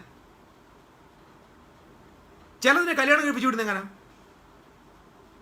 ചുമ്മാ ഒരു കാർ ഇങ്ങോട്ട് വാങ്ങിച്ചു, ഒരുത്തനെ വിളിച്ചു വിടുന്നു, ഓടിച്ചോളാൻ പറയുക. ഇവൻ അങ്ങോട്ട് കയറി ഇരുന്ന് അവൻ്റെ വിചാരം ഇങ്ങനെ കറക്കാലാണ് വണ്ടി ഓടിക്കുമെന്ന്. ഇവൻ കൊണ്ട് അവിടെ ഇടിച്ച് ഇവിടെ ഇടിച്ച് ആത്മഹത്യ, ഇവിടെ കൊലപാതകം. ഇപ്പം പുതിയ രീതിയാണ്, പാമ്പിനെ കൊത്തിച്ചു. ഇവൻ്റെ കയ്യിലൊക്കെ എന്താ കൊടുത്തറിയുമോ? ഒരു വിവരം ഇല്ലാത്തവൻ്റെ കയ്യിൽ, ഡ്രൈവിംഗ് പഠിക്കാത്തവൻ്റെ കയ്യിൽ കാറ് കിട്ടിയ പോലെയാ.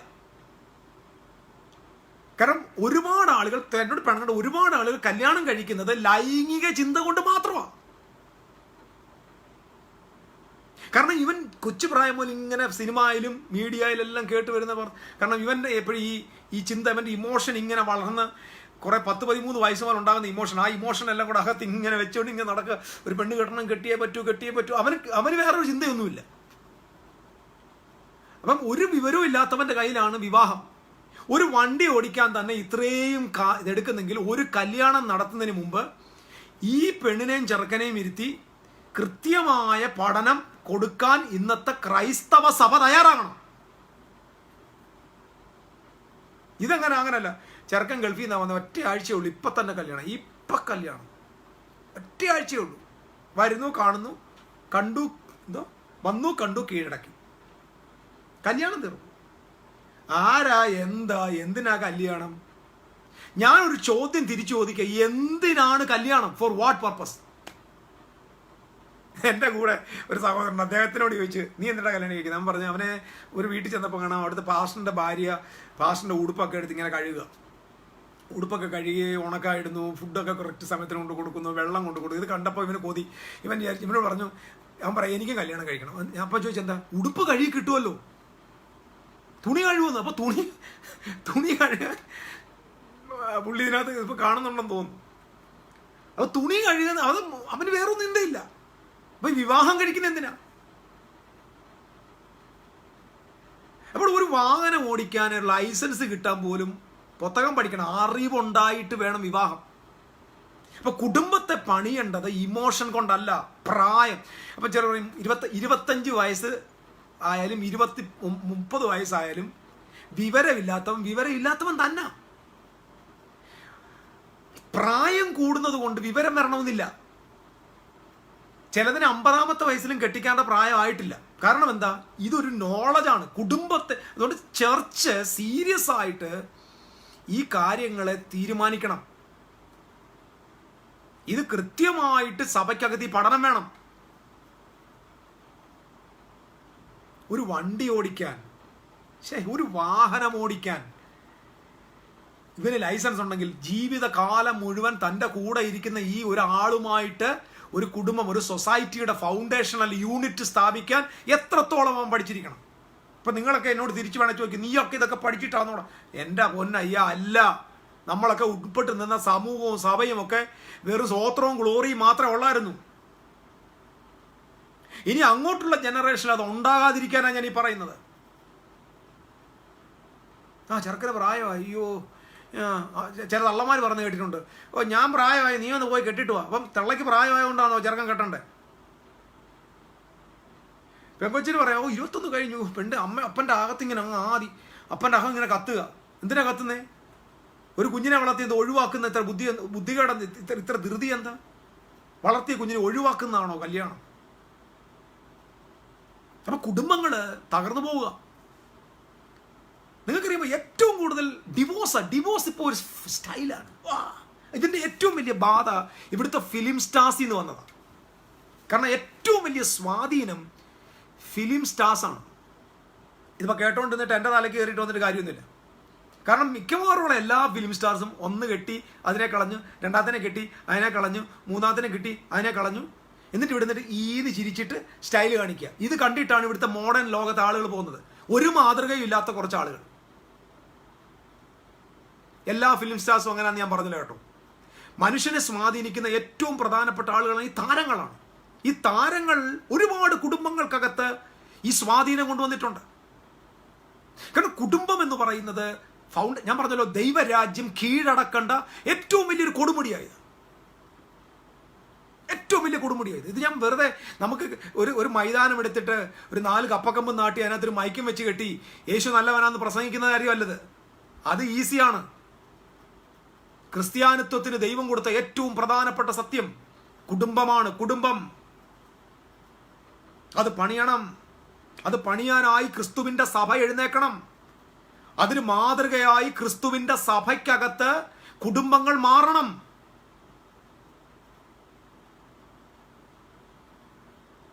പഠിക്കുക. കഴിഞ്ഞ ദിവസം ഒരു ദൈവാസം പറഞ്ഞു കേട്ടോ, അദ്ദേഹത്തിന്റെ ചർച്ചിൽ ഒരു വിവാഹം നടത്തണമെങ്കിൽ 9 മാസത്തെ ക്ലാസ് ആണ്. 9 മാസത്തെ ക്ലാസ്.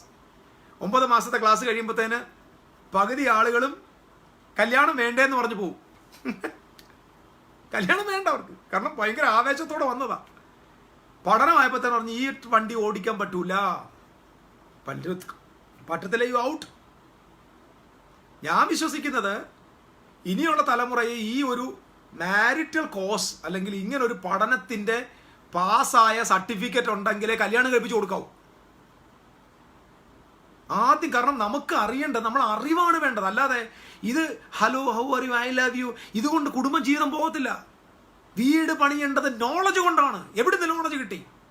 ഇത് കൊടുക്കേണ്ട സഭ എന്തിയേ? ഇത് കൊടുക്കേണ്ട സഭ എന്തിയേ? നോളജ് വേണം. അറിവ് കൊണ്ടാണ് വീട് പണിയേണ്ടത്, പണം കൊണ്ടല്ല വീട് പണിയേണ്ടത്. ഭാര്യയ്ക്ക് ഡെയിലി മാസത്തിൽ ഓരോ സാരി വാങ്ങിച്ചുകൊണ്ട് കൊടുത്താൽ വീട് പണി നടക്കത്തില്ല.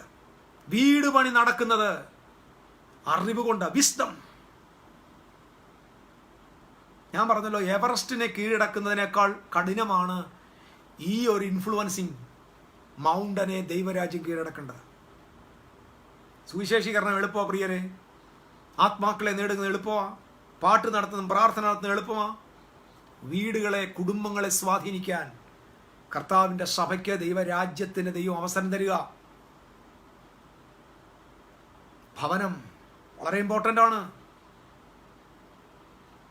അപ്പം മാതൃകയുള്ള മാതാപിതാക്കൾ, അറിവുള്ളവർ, അറിവ് കൊണ്ടാണ് പണിയേണ്ടത്. ഒരിക്കലും അവിടെ ഇമോഷൻ ഇല്ല. ആ അച്ഛൻ്റെ ലവും അച്ഛൻ എന്നെ സ്നേഹിച്ചു ഒരു ഹഗ് കൊണ്ടും ഒരു കിസ് കൊണ്ടും ഒന്നും കുടുംബജീവിതം നന്നാവത്തില്ല. കുടുംബജീവിതം പരിജ്ഞാനം കൊണ്ടാണ് പണിയപ്പെടേണ്ടത്, അറിവ് കൊണ്ടാണ് പണിയപ്പെടേണ്ടത്.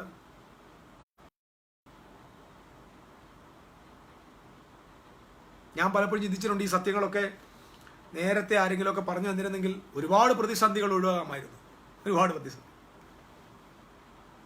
അപ്പം ഒരു ഫാമിലിയെ ഹാൻഡിൽ ചെയ്യുന്നത് ഒരു കാറ് ഹാൻഡിൽ ചെയ്യുന്നതിനേക്കാൾ ഭയങ്കര പാടാണ്. സൂക്ഷിച്ച് കൃത്യമായി, അത് പരിജ്ഞാനമാണ്. അല്ലാതെ ഭാര്യ കാണുമ്പോൾ ഈന്ന് ചിരിച്ചാൽ പറ്റത്തില്ല. ചില ആൾ എപ്പോഴും ചിലർ ഭാര്യ അങ്ങ് സോപ്പിടുക, ചിലരങ്ങ് സോപ്പിടുക. അവളെവിടെ പോയാലും യോ ഇതുകൊണ്ടൊന്നും കുടുംബം പണിയാൻ പറ്റത്തില്ല. നീ എന്തിനാ പേടിച്ച് ജീവിക്കുന്നേ? അടുത്ത പ്രാവശ്യം വെള്ളപ്പൊക്കം വരുമ്പോൾ നീ ആ ആറ്റിലും കണ്ടിട്ട് ചാവും, പേടിച്ച് ജീവിക്കാതെ. കാരണം നമ്മൾ മനുഷ്യരാണ്. ചില പാസ്റ്റർമാർ പഠിക്കും അഡ്ജസ്റ്റ് ചെയ്യണം. എന്തോന്ന് അഡ്ജസ്റ്റ് ചെയ്യണം? എന്തിനാ അഡ്ജസ്റ്റ് ചെയ്യേണ്ട ആവശ്യം? ഈ ടീച്ചിങ്സ് ഒക്കെ തെറ്റാണ്. അഡ്ജസ്റ്റ്മെന്റ്, കുടുംബജീവിതം അഡ്ജസ്റ്റ്മെന്റ് അല്ല. അത് നിങ്ങൾ അങ്ങനെ വളർന്നതുകൊണ്ടാണ്. വിശുദ്ധ ബൈബിൾ നൽകുന്ന പ്രിൻസിപ്പിൾ കുടുംബജീവിതം അഡ്ജസ്റ്റ്. അപ്പൊ അതിന്റെ അർത്ഥം എന്താ? അടിച്ചു പിരിയണമെന്ന് ദൈവവചനത്തിലില്ല. ഇൻ ദ കിങ്ഡം സ്റ്റാൻഡേർഡിനകത്ത് there is no divorce. If you are a Christian, you are ഇപ്പൊ നിങ്ങളിപ്പോൾ അതിനകത്ത് 1000 വ്യാഖ്യാനം തന്നാലും എനിക്ക് വിഷയമല്ല. In the kingdom citizens there will not be a divorce. As a Christian, as a part of a religion, നിനക്ക് divorce ആകാൻ പ്രശ്നമില്ല, 3 ഭാര്യയുടെ കൂടെ ജീവിക്കാൻ പ്രശ്നമില്ല, വ്യഭിചാരം ചെയ്ത് പ്രസംഗിക്കാൻ നോ പ്രോബ്ലം. പക്ഷേ if you are a citizen of the kingdom of God, there is no divorce in the kingdom of God. കാരണം കിങ്ഡം ഓഫ് ഗോഡിൽ ദൈവത്തിന്റെ ഇഷ്ടം സ്വർഗത്തിലെ പോലെ നടക്കേണ്ടത്. അപ്പൊ ഇവിടെ നിങ്ങൾ നോക്കിക്കേ, ഇതിനെ ബാധിച്ച് എത്ര പ്രതിസന്ധികളുണ്ടെന്ന് നോക്കിക്കേ. ഈ കുടുംബത്തെ ബാധിച്ച് എത്ര ഒന്ന്, നമ്പർ 1 ഹോമോസെക്ഷുവാലിറ്റി. ഹോമോസെക്ഷുവാലിറ്റി എങ്ങനെ വന്നത്? ആണും ആണും കൂടെ കല്യാണം കഴിക്കുക. ദൈവം ആരെ സൃഷ്ടിച്ചത്? ആണും പെണ്ണുമായിട്ടാണ്. അപ്പൊ ആണും ആണും കൂടെ കല്യാണം കഴിക്കുമ്പോൾ തന്നെ എന്ത് അവസാനിക്കുക? ഗോഡിന്റെ ആഗ്രഹം, ദൈവത്തിന്റെ പർപ്പസ് അവിടെ ബ്രേക്ക്. പെണ്ണും പെണ്ണും കൂടെ ഒരുമിച്ച് ജീവിക്കുക, ഹാപ്പി. അതിനെ സപ്പോർട്ട് ചെയ്യാൻ ഗവൺമെന്റ്, അതിനെ കൈയടിക്കാൻ സഭ. ഇങ്ങനെയുള്ള സകല കാര്യങ്ങളും ദൈവത്തിന്റെ നിത്യനിയമത്തിന് വിരുദ്ധമാണ്. ദൈവത്തിന്റെ നിത്യനിയമത്തിന് വിരുദ്ധമാണ്. ഇപ്പം ലേറ്റസ്റ്റ് ആയിട്ടുള്ളത് എന്താ? ഏത് ചെറുക്കനും ഏത് പെണ്ണിന്റെയും കൂടെ ഏത് ഹോട്ടൽ മുറിയും താമസിക്കാം, നോ പ്രോബ്ലം. ഹല്ലേലൂയ, സന്തോഷം, ഹല്ലേലൂയ, ഹാപ്പി. അതിനൊരു പുതിയ പേര്, living together. There is no living together in the kingdom of God. There is no living together in the kingdom of God. There is no homosexuality in the kingdom of God. There is no lesbianism in the kingdom of God. There is no fornication in the kingdom of God. There is no adultery in the kingdom of God. If you are an adulteress, you are not in the kingdom. You are a Christian.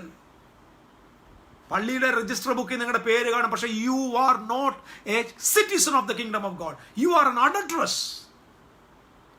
ദൈവത്തിന്റെ നിയമത്തിന് നീ വിരുദ്ധിയായിട്ട് ജീവിക്കുകയാണ്. Coming back to God. Family എന്ന് പറഞ്ഞാൽ most powerful, സ്വർഗത്തെക്കാൾ powerful ആണെന്ന് മനസ്സിലാക്കുക. ഇതിനെ സപ്പോർട്ട് ചെയ്യുക ചർച്ച്, നോ പ്രോബ്ലം.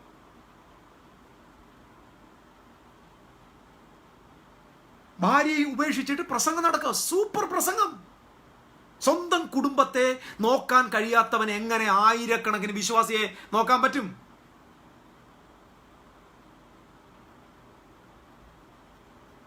വേദന കൊണ്ടാണ് ഞാൻ ഈ പറയുന്നത്. സ്വന്തം കുടുംബത്തെ, ഒരു ഭാര്യയും 2 മക്കളോ 3 മക്കളോ ഉള്ള ഒരു കൊച്ചു വീടിനെ അതിനകത്ത് കിങ്ഡം ഓഫ് ഗോഡ് കൊണ്ടുവരാൻ പറ്റാത്ത ഒരാൾക്ക് എങ്ങനെ ഒരു സൊസൈറ്റിയിലോട്ട് ഇത് കൊണ്ടുവരാൻ പറ്റും?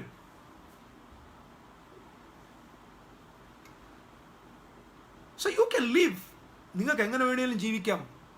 പക്ഷെ as a kingdom citizen it is not allowed.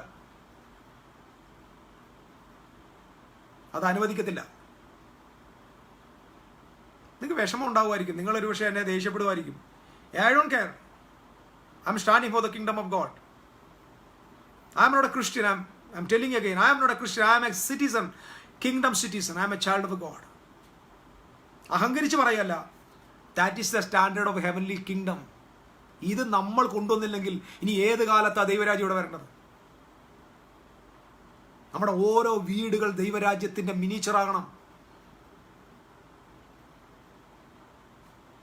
ചിലർക്ക് പറയും ഇതൊന്നും പറയാൻ പാടില്ല, പിശാച് കേൾക്കും.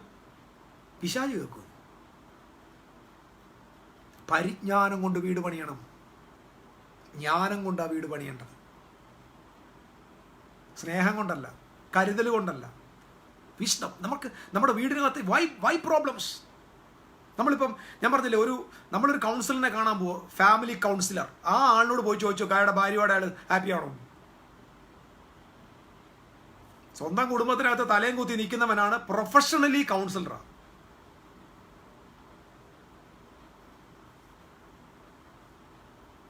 അപ്പൊ കുടുംബക്കോടതിയിൽ പോകും. കോടതി പ്രശ്നം പരിഹരിക്കാൻ പോകുന്ന കോടതിയിലെ വക്കീലുമാരും അതിന്റെ ആളുകളെല്ലാം കറക്റ്റാ? തോറ്റവൻ ജയിക്കാൻ പഠിപ്പിച്ചു കൊടുക്കുക. തോറ്റ് തൊപ്പി അടിച്ചിരിക്കുന്നവൻ ജയിക്കുന്നത് എങ്ങനെയാണെന്നുണ്ടെ ക്ലാസ് എടുക്കുക. എന്താ സമൂഹം ഇത്? ഇവിടെയാണ് കർത്താവിന്റെ രാജ്യത്തിന്റെ പ്രസക്തി. ഇവിടെയാ ദൈവരാജ്യത്തിന്റെ പ്രസക്തി. There is no living together in the kingdom of God. There is no abortion in the kingdom of God. There is no divorce in the kingdom of God. If your church is permitting divorce, get out of the church. That is not true church. അപ്പോൾ പറയൂ, അത് ഭർത്താവ് അങ്ങനെയാ, ഭാര്യയെ തല്ലി, ഭർത്താവ് തല്ലി. ആദമിന്റെ കാലം മുതൽ തല്ലുപിടിയൊക്കെ ഉണ്ട്. എന്താ സംഭവം? നേരത്തെ പറഞ്ഞ പോലെ വണ്ടി ഓടിക്കാത്തവന്റെ കൈ വണ്ടി ഓടിത്തതുകൊണ്ടാ. ഇത് പഠിപ്പിക്കണം. ഇത് പഠിപ്പിക്കാനുള്ള സഭയിലെ പാസ്റ്റർ വേണം. അല്ലാതെ പാസ്റ്റർ അവരുടെ സ്ത്രീധനം വാങ്ങിച്ചിട്ട് അതിന് ദശാംശം ഇങ്ങിതാ എന്ന് പറയുന്ന ഉപദേശി ഇത് പഠിപ്പിക്കാൻ പറ്റുമോ?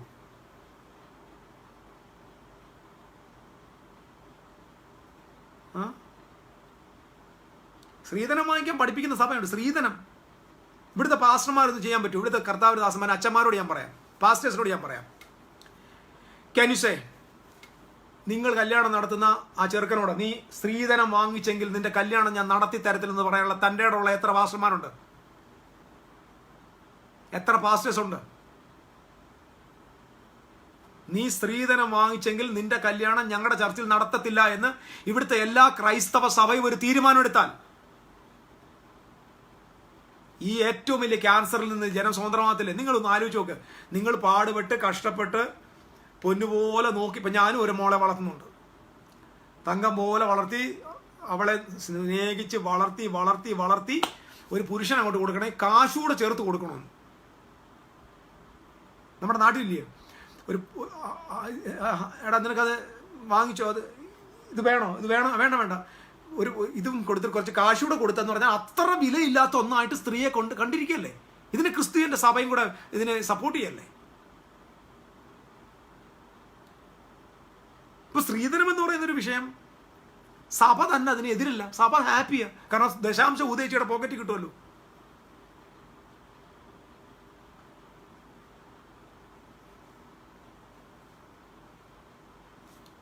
ഡോവറി വാങ്ങിക്കുന്നവന് കല്യാണം നടത്തി കൊടുക്കത്തില്ലെന്ന് പറയാൻ ബിഷപ്സുമാർ എഴുന്നേക്കണം, അച്ഛന്മാർ എഴുന്നേക്കണം, പാസ്റ്റേഴ്സ് എഴുന്നേക്കണം.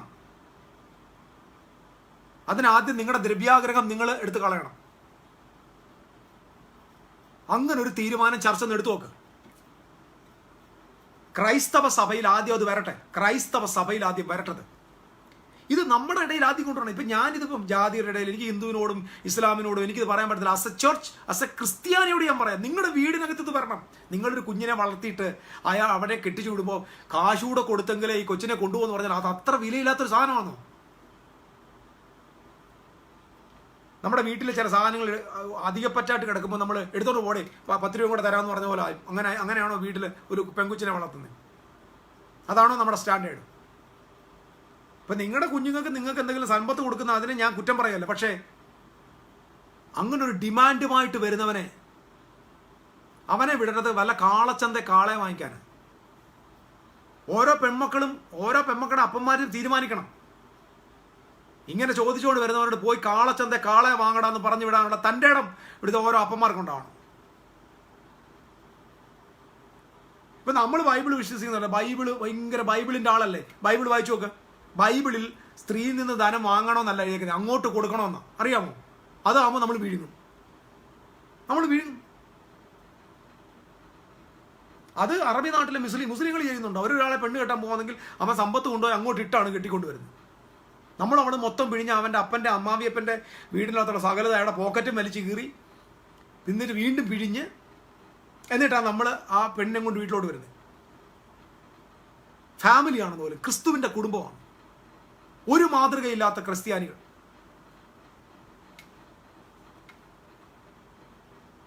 സോ ഇതിന് നമ്മളാണ് ഇതിനെ എതിർക്കേണ്ടത്. ഇവിടെ പറഞ്ഞില്ലേ, ഫൗണ്ടേഷനലി ഫാമിലിക്കകത്ത് ഈ ഹെവൻ വരണം. അല്ലാതെ ഇത് നമ്മുടെ കൺവെൻഷൻ യോഗത്തിൽ ഹെവൻ ഓൺ എർത്ത് എന്ന് പറഞ്ഞ മീറ്റിംഗ് നടത്തിയാലൊന്നും ഇത് വരില്ല. ഇത് നമ്മുടെ ഭവനങ്ങളിൽ വരണം, കുടുംബങ്ങളിൽ വരണം. ഞാൻ പറഞ്ഞു, എന്നെ കേൾക്കുന്ന സഹോദരന്മാരോട് ഞാൻ പറയാം, ദയവ് ചെയ്ത് നിങ്ങൾ ഒരിക്കലും പോയി കാശ് ഡിമാൻഡ് ചെയ്യരുത്. ദയവ് ചെയ്യരുത്. Do not do that. You are a child of God.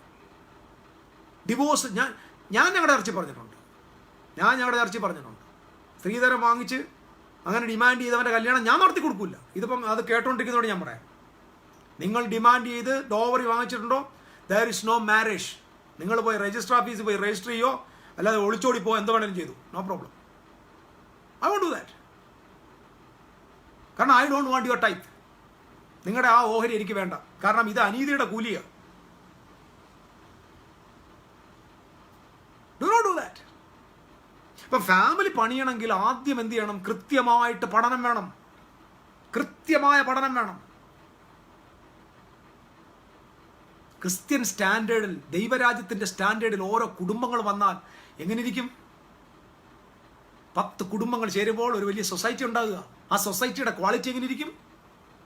ആ കുടുംബങ്ങളിൽ നിന്ന് പുറത്തു വരുന്ന ജനറേഷൻ എങ്ങനെ ഇരിക്കും? അപ്പൊ ഇവിടെ ഗവൺമെൻറ്, ഇപ്പം ഇന്ത്യൻ ഗവൺമെൻറ്, കേരള ഗവൺമെൻറ് കുറച്ച് പോലീസ് സ്റ്റേഷൻ കൂട്ടിയാട്ടോ, കുറച്ച് നിയമങ്ങൾ കർശനമാക്കിയിട്ടോ, പോലീസിന് കുറച്ച് വാഹനങ്ങൾ വേഗത്തിൽ സ്പീഡുള്ള ബൈക്ക് വാങ്ങിച്ചിട്ടോ, കുറച്ച് കാരാഗ്രഹം അല്ലെങ്കിൽ കുറച്ച് പ്രിസൺസ് ഇങ്ങനെ വലിപ്പം കൂട്ടിയിട്ടൊന്നും കാര്യമില്ല. There is only one precaution, ഒറ്റ കാര്യം ചെയ്യാനുള്ളൂ. Healing every family. കുടുംബങ്ങൾക്കകത്ത് ഹീലിംഗ് നടത്തണം. അതിന് ഇവിടുത്തെ മതങ്ങളെ കൊണ്ട് പറ്റൂല. അവിടെ മതങ്ങൾ പരാജയമാണ്. അതിനൊരൊറ്റ ചോയ്സേ ഉള്ളൂ, the kingdom of God. Can on divorce if some not divorce. Divorce അല്ല അതിൻ്റെ പരിഹാരം. ആ ടോർച്ചർ ചെയ്യുന്നവനെ നമ്മുടെ ചർച്ചയ്ക്ക് കൊണ്ടുവന്നാൽ മതി, നമ്മൾ കൈകാര്യം ചെയ്തോളാം.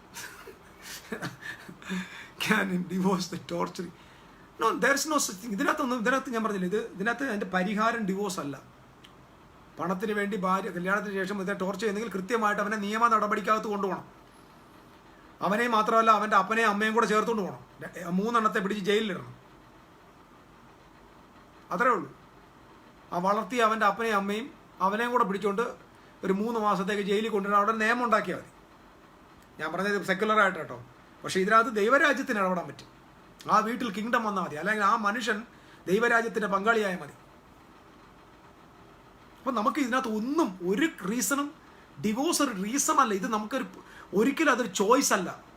കാരണം ദൈവരാജ്യത്തിൽ അങ്ങനൊന്നും ഇല്ല. ദൈവരാജ്യത്തിൽ അങ്ങനൊന്നും ഇല്ല.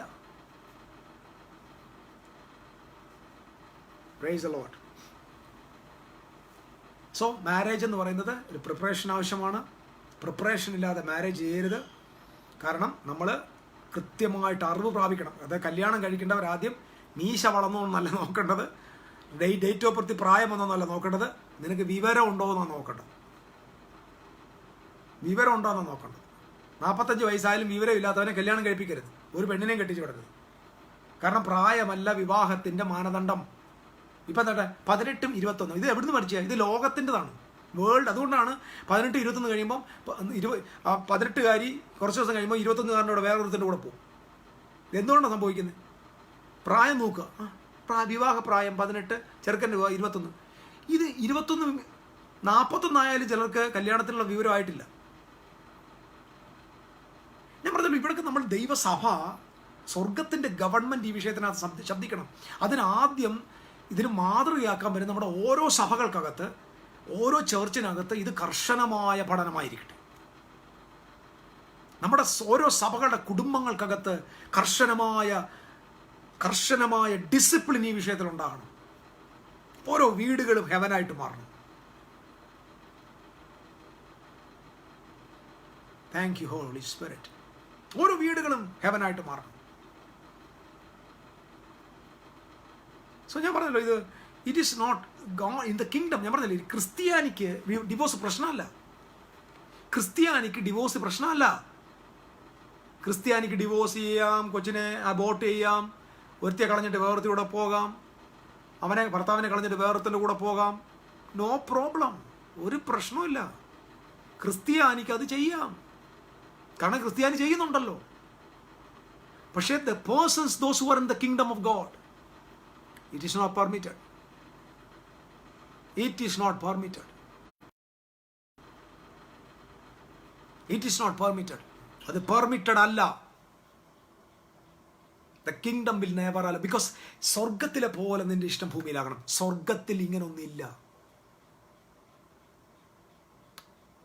ഞാൻ പറയുമ്പോൾ നിങ്ങൾക്കൊരു പക്ഷേ എന്നോട് ദേഷ്യമോ കോപമോ ക്രോധമോ ഒക്കെ വരാം. പ്രശ്നമല്ല. The family is the greatest mountain, the mountain of influence in the kingdom of God. The kingdom has to dominate the family. Kingdom has to dominate the family. I'm telling you, pastors, ministers of God, do not love your church, do not love your ministry more than your wife. If you are loving your church more than your wife, you are committing adultery with the church. You are committing adultery with your church, because church is the wife of another man. സഭ വേറൊരുത്തൻ്റെ ഭാര്യയാണ്. നീ സഭയുടെ കൂടെ സമയം ചെലവിട്ടാൽ നിന്റെ ഭാര്യ വേറൊരുത്തൻ്റെ കൂടെ സമയം ചെലവിടും.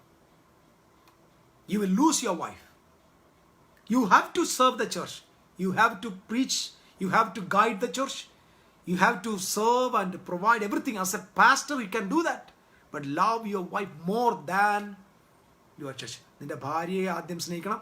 രണ്ടാമത്തെ സ്ഥാനം മാത്രമേ സഭയ്ക്ക് കൊടുക്കാവൂ. As the respect of Jesus Christ. Okay. So the true knowledge. നിങ്ങൾ നോക്കിയേ, അവിടെ എന്താ എഴുതി വെച്ചേക്കുന്നത് നോക്കിയേ. ജ്ഞാനം കൊണ്ട് ഭവനം പണിയുന്നു, വിവേകം കൊണ്ട് അത് സ്ഥിരമായി വരുന്നു. പ്രാർത്ഥന കൊണ്ടല്ല, ഉപവാസം കൊണ്ടല്ല. ഞാൻ പറഞ്ഞിട്ടില്ലേ പാസ്റ്റർ എൻ്റെ മോക്ക് ഭയങ്കര പ്രശ്നം, ഒന്ന് പ്രാർത്ഥിക്കണേ. ഞാൻ പറഞ്ഞു ഐ വിൽ നോട്ട് പ്രേ. എൻ്റെ ചെറുക്കനും വിലം വിളിച്ചാറുണ്ടോ, എൻ്റെ ഭർത്താവും ഭയങ്കര അടിയാണെന്ന് നോ. പ്രാർത്ഥനയുടെ കാര്യം അവിടെ പ്രാർത്ഥനയല്ല വേണ്ടത്. നമ്മൾ പ്രാർത്ഥിച്ച് നശിച്ചവരാ. ഏത് കാര്യത്തിലും പ്രാർത്ഥന. അവിടെ പ്രാർത്ഥനയല്ല, അവിടെ ജീവിക്കാനുള്ള പരിജ്ഞാനം പറഞ്ഞു കൊടുക്കുക ചെയ്യണ്ടേ. ജീവിക്കാനുള്ള പരിജ്ഞാനം നോക്കി. വിവേകം കൊണ്ട് സ്ഥിരം, പരിജ്ഞാനം കൊണ്ട് അതിൻ്റെ മുറികളിൽ, പരിജ്ഞാനം കൊണ്ട് അതിൻ്റെ മുറികളിൽ എന്തുണ്ടാവുന്നു? വിലയേറിയതും മനോഹരവുമായ സകല സമ്പത്തും നിറഞ്ഞ ഒരു വീട് സമ്പത്തും അനുഗ്രഹവും കൊണ്ട് നിറയുന്നത് എങ്ങനെയാ? പരിജ്ഞാനം കൊണ്ട്. അപ്പൊ വിവേകവും പരിജ്ഞാനവും അറിവും ജ്ഞാനവും ഒക്കെ ഒരു കുടുംബത്തിലോട്ട് വ്യാപരിച്ചാൽ ആ വീടൊരു ഗ്ലോറിയസ് ഹെവനായിട്ട് മാറും. തേജസ് നിറഞ്ഞൊരു ഭവനമായിട്ട് മാറും. അപ്പം ഞാൻ പറഞ്ഞല്ലോ, ഇത് അപ്ലൈ ചെയ്യാൻ പറ്റിയ ഏക സ്ഥലം ഇപ്പോൾ അവൻ്റെ ചർച്ചാണ്. സഭ, ക്രിസ്തീയ വിശ്വാസികൾ, യേശുവിനെ ഫോളോ ചെയ്യുന്നവരുടെ വീടുകളാണ്. അത് കേൾക്കുന്ന പുരുഷനാണെങ്കിലും സ്ത്രീ ആണെങ്കിലും ക്രിസ്തുവിൻ്റെ സ്റ്റാൻഡേർഡിലേക്ക് അവർ വന്നാൽ മതി. Family life is not adjustment. Family life ഒരു നാടകമല്ല. ഫാമിലി ലൈഫ് അഡ്ജസ്റ്റ്മെന്റ് അല്ല. പ്ലീസ്, അഡ്ജസ്റ്റ്മെന്റ് ആണോ ഒരു ദിവസം അത് പൊട്ടിത്തെറിക്കും. നിങ്ങളെ പഠിപ്പിച്ചു വിട്ടത് അങ്ങനെ. പാസ്റ്റേഴ്സ് നിങ്ങളെ ചതിച്ചതാണ്. അഡ്ജസ്റ്റ് ചെയ്തോണം എല്ലായിടത്തും പോയാലും. എന്തോന്ന് അഡ്ജസ്റ്റ്? എന്തോന്ന്? If you are a child of God, if you are A kingdom citizen, if you are carrying the image and likeness of God, you can change your circumstances. You can change your circumstances. നല്ല വീടുകളുണ്ട്. ഞാൻ പറഞ്ഞ എന്നെ കേൾക്കുന്ന സഹോദരന്മാർ പറയാം, നിങ്ങളുടെ വീട് ഒരു ഹെവനായിട്ട് മാറണം. നിങ്ങളുടെ വീട്ടിൽ നിന്ന് ഏറ്റവും നല്ല ക്വാളിറ്റിയുള്ള സിറ്റിസൺസ് പുറത്തു വരണം. കല്യാണം കഴിഞ്ഞിട്ട് ഭാര്യയെ ഇടിക്കുന്നവനും അവളെ കൊല്ലുന്നവനും അവളെ സ്ത്രീധനത്തിൻ്റെ പേര് പീഡിപ്പിക്കുന്നവനും അവൾ ഇരിക്കുമ്പോൾ തന്നെ വേറൊരുത്തിയുടെ ഉറേ പോകുന്നവനും സ്വന്തം ഭാര്യ ഇരിക്കുമ്പോൾ തന്നെ മറ്റൊരുത്തിക്ക് ചാറ്റ് ചെയ്യുന്നവനും വാട്സപ്പിൽ അവളെ വിളിക്കുന്നവനും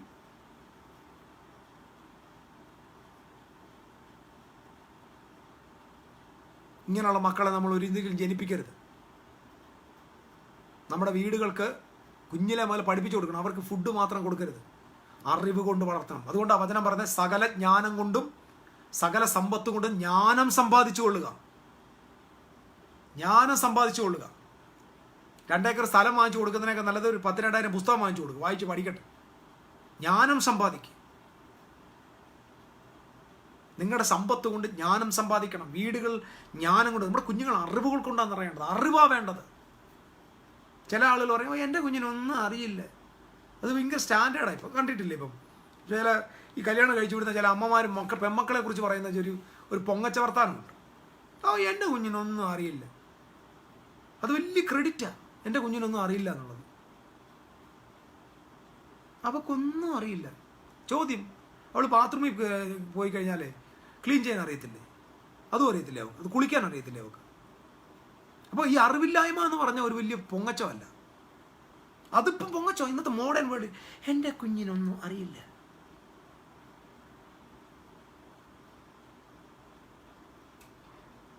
എല്ലാം അറിയണം.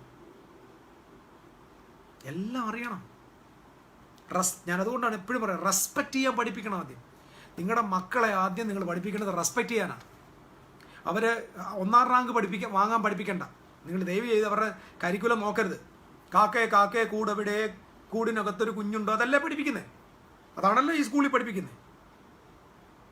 നിങ്ങളല്ലെങ്കിൽ ഈ കൊച്ചുങ്ങളുടെയൊക്കെ പുസ്തകത്ത് പഠിച്ചു നോക്കാൻ, അതിനകത്ത് എന്തെങ്കിലും ഗുണമുള്ളതുണ്ടോ നോക്ക്. കാക്കേ കാക്കേ കൂടെവിടെ. അപ്പം കൂടിനകത്തൊരു കുഞ്ഞുണ്ടോ? ചോദ്യം. കൂട്ടിനകത്ത് എന്തുണ്ട്? ഡാഷുണ്ട്, കുഞ്ഞുണ്ട്. ഇത് പഠിച്ച ഈ കൊച്ചു വലുതാകുമ്പോൾ എന്തിനും പറയാനുണ്ടോ? പക്ഷേ സ്കൂളിൽ ഇതാ പഠിപ്പിക്കുന്നത്. കാക്കേ കാക്കേ കൂടെവിടെ, പ്രാവേ പ്രാവേ പോകരുതേ.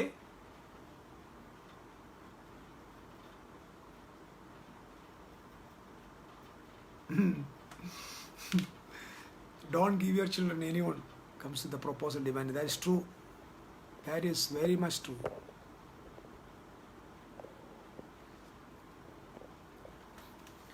Amen. അപ്പോൾ നമ്മുടെ കൊച്ചുങ്ങൾ ഇതെല്ലാം പഠിക്കുന്നുണ്ട്. സ്കൂളിൽ പോയി എന്തൊക്കെയാണ് പഠിക്കുന്നത്? അവരുടെ കരിക്കുലം പുസ്തകം എടുത്ത് വായിച്ചു. എന്തെങ്കിലും പറയാനുണ്ടോ? പഠിച്ചോട്ടെ, അവർ പഠിച്ചോട്ടെ. ആ പഠിച്ചതിനകത്ത് റാങ്ക് ഉണ്ടോ എന്ന് നിങ്ങൾ നോക്കരുത് പ്ലീസ്. ഫസ്റ്റ് റാങ്ക് ആണോ സെക്കൻഡ് റാങ്ക് ആണോ ഏതാ? കാക്കേ കാക്കേ കൂടെ എവിടെ എന്നുള്ളതിന് തെറ്റിദ്ധരിക്കൊന്നും വേണ്ട. നിങ്ങൾ ഇതെല്ലാം പഠിക്കണം. മാത്സ് പഠിക്കണം, ഫിസിക്സ് പഠിക്കണം, കെമിസ്ട്രി പഠിക്കണം, സയൻസ് പഠിക്കണം, ഒക്കെ വേണം, ശരിയാ. പക്ഷേ ആദ്യം പഠിപ്പിക്കേണ്ടത് മറ്റുള്ളവരെ ബഹുമാനിക്കാൻ പഠിപ്പിക്കണം, റെസ്പെക്റ്റ് ചെയ്യാൻ പഠിപ്പിക്കണം. ബഹുമാനം. ആ ബഹുമാനം നിങ്ങൾ പഠിപ്പിച്ചാൽ ആ കുഞ്ഞ് വലുതാകുമ്പോൾ റെസ്പെക്റ്റ് ചെയ്യും. ഇത് ഇന്നത്തെ തലമുറയ്ക്ക് ഇല്ലാത്തത് എന്താ? ഇന്നത്തെ തലമുറയ്ക്ക് ബഹുമാനിക്കാൻ അറിയത്തില്ല. സ്വന്തം അപ്പനെ ബഹുമാനിക്കാൻ അറിയത്തില്ല, അമ്മയെ ബഹുമാനിക്കാൻ അറിയത്തില്ല, മുതിർന്നവരെ ബഹുമാനിക്കാൻ അറിയത്തില്ല. കാള പോലെ വലിയ പഠിത്തം. എവിടേക്കാണ് പഠിച്ചേക്കുന്നത്? ICIC, CBSE, പിന്നെ എന്തൊക്കെയോ CC, ഓക്സ്ഫോർഡ്, ഭയങ്കര സ്കൂളിലാണ് പഠിക്കുന്നത്. പക്ഷെ എന്തറിയത്തില്ല? മറ്റൊരാളെ ബഹുമാനിക്കാൻ അറിയത്തില്ല. കൊച്ചുങ്ങൾ വളർന്നു വരിക ചീമപ്പന്നിയുടെ കൂട്ടാണ് വളർന്നു വരുന്നത്. പന്നിയെ പോലെ ഇങ്ങനെ വളർന്ന് ഇങ്ങനല്ല മക്കളെ വളർത്തേണ്ടത്. ഞാൻ പറഞ്ഞല്ലോ, ഇപ്പം ഞാനിത് സെക്യുലർ ലോകത്തോടല്ല പറയുന്നത്. നമ്മുടെ ക്രിസ്ത്യൻ ഫാമിലിക്കകത്ത് നിങ്ങളുടെ കുഞ്ഞിന് എത്ര റാങ്ക് കിട്ടി, എത്ര മാർക്ക് കിട്ടി എന്നതിനകത്തല്ല നിങ്ങൾക്ക് വ്യാകുലത ഉണ്ടാകേണ്ടത്. അതിന് പാസ് മാർക്ക് മതി. പക്ഷെ അത് ബഹുമാനിക്കാൻ പഠിച്ചാൽ അത് ലോകത്തിലെ ഏറ്റവും വലിയ റെസ്പെക്ട്ഫുൾ പേഴ്സണായിട്ട് വളരും. രണ്ടാമത് കൊച്ചുങ്ങളെ പഠിപ്പിക്കേണ്ട ഒരു കാര്യമുണ്ട്. 2 കാര്യം ഞാൻ എൻ്റെ മക്കളോട് പറയാറുള്ളൂ. 1, മറ്റുള്ളവരെ ബഹുമാനിക്കണം. 2, കള്ളം പറയരുത്. ഇത്രയേ ഉള്ളൂ. മാർക്ക് കുറഞ്ഞാലും കുഴപ്പമില്ല, പുസ്തകം കീറിയാലും കുഴപ്പമില്ല, കൽവൻസിൽ കൊണ്ട് കളഞ്ഞാലും കുഴപ്പമില്ല, എന്തോ പ്രശ്നമായാലും പ്രശ്നമില്ല. Do not lie, do not മറ്റുള്ളവർക്ക് റെസ്പെക്റ്റ് കാണിക്കണം. Very much important. ഞാൻ വിശ്വസിക്കുന്നു ദൈവരാജ്യം ഓരോ വീടുകൾക്കകത്ത് വരും. ഞാൻ ഇന്ന് പറഞ്ഞുകൊണ്ടിരിക്കുന്നതിൻ്റെ കാരണം നമ്മുടെ വീടുകൾ ദൈവരാജ്യമായി മാറണം. രാജ്യം ഇതിനെ ഡൊമിനേറ്റ് ചെയ്യണം.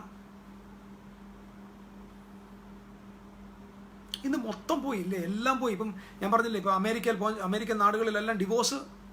ഇപ്പം ഇവിടെ കഴിഞ്ഞ ദിവസം ഒരു ദിവസം പ്രസംഗിച്ചുകൊണ്ടിരുന്നപ്പോൾ ഇങ്ങനെ പറഞ്ഞു, ഞാൻ കല്യാണം കഴിച്ചു 42 വർഷമായിട്ട് ഒരു ഭാര്യയുള്ളതെന്ന് പറഞ്ഞപ്പോൾ എല്ലാവരും കിടന്ന് ഭയങ്കര കയ്യടിയാണ്, ബഹളമാണ്. കാരണം അവർക്ക് 42 വർഷം കൊണ്ട് 35 ഭാര്യ കണ്ട് കല്യാണം കഴിച്ചു. അതൊരു ലൈഫ് സ്റ്റൈൽ. കാരണം എന്താ പറയുക, ഫാമിലിക്ക് അർത്ഥമില്ല. ഇവിടെയാണ് ഡോമിനേഷൻ വരേണ്ടത്. ഇവിടെ ദൈവരാജ്യം ഡോമിനേറ്റ് ചെയ്യണം. ദൈവരാജ്യം ഡോമിനേറ്റ് ചെയ്യണം. Thank you Lord Jesus. വലിയ പ്രതീക്ഷയോടെ ഞാൻ സംസാരിക്കും. ഇപ്പോൾ എന്നെ കേൾക്കുന്ന പ്രിയപ്പെട്ടവർ, ദൈവദാസന്മാർ, സഹോദരങ്ങൾ, മാതാപിതാക്കൾ, എൻ്റെ അനുജന്മാർ, എൻ്റെ പെങ്ങന്മാർ, മാതാക്കൾ, ഞാൻ നിങ്ങളോട് പറയാം, ഇത് നിങ്ങളുടെ ചലഞ്ചായിട്ട് എടുക്കണം. വേറൊന്നും നിങ്ങൾ നോക്കണ്ട. നമ്മുടെ വീട് പരിജ്ഞാനം കൊണ്ട് പണിയണം, അറിവുണ്ടാകണം. ഒരു പ്രശ്നം സോൾവ് ചെയ്യാൻ നിങ്ങൾ ഒരിക്കലും ഒരു പ്രാർത്ഥനാക്കാരൻ്റെ അടുക്ക പോകരുത് പ്ലീസ്. നിങ്ങളുടെ ഫാമിലി പ്രശ്നം നിങ്ങൾ ഒരിക്കലും ഒരു പ്രാർത്ഥിക്കുന്നവൻ്റെ അടുക്ക പോയി പറയരുത്.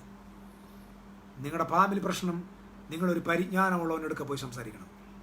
നിങ്ങളൊരു ജ്ഞാനിയോട് സംസാരിക്കണം.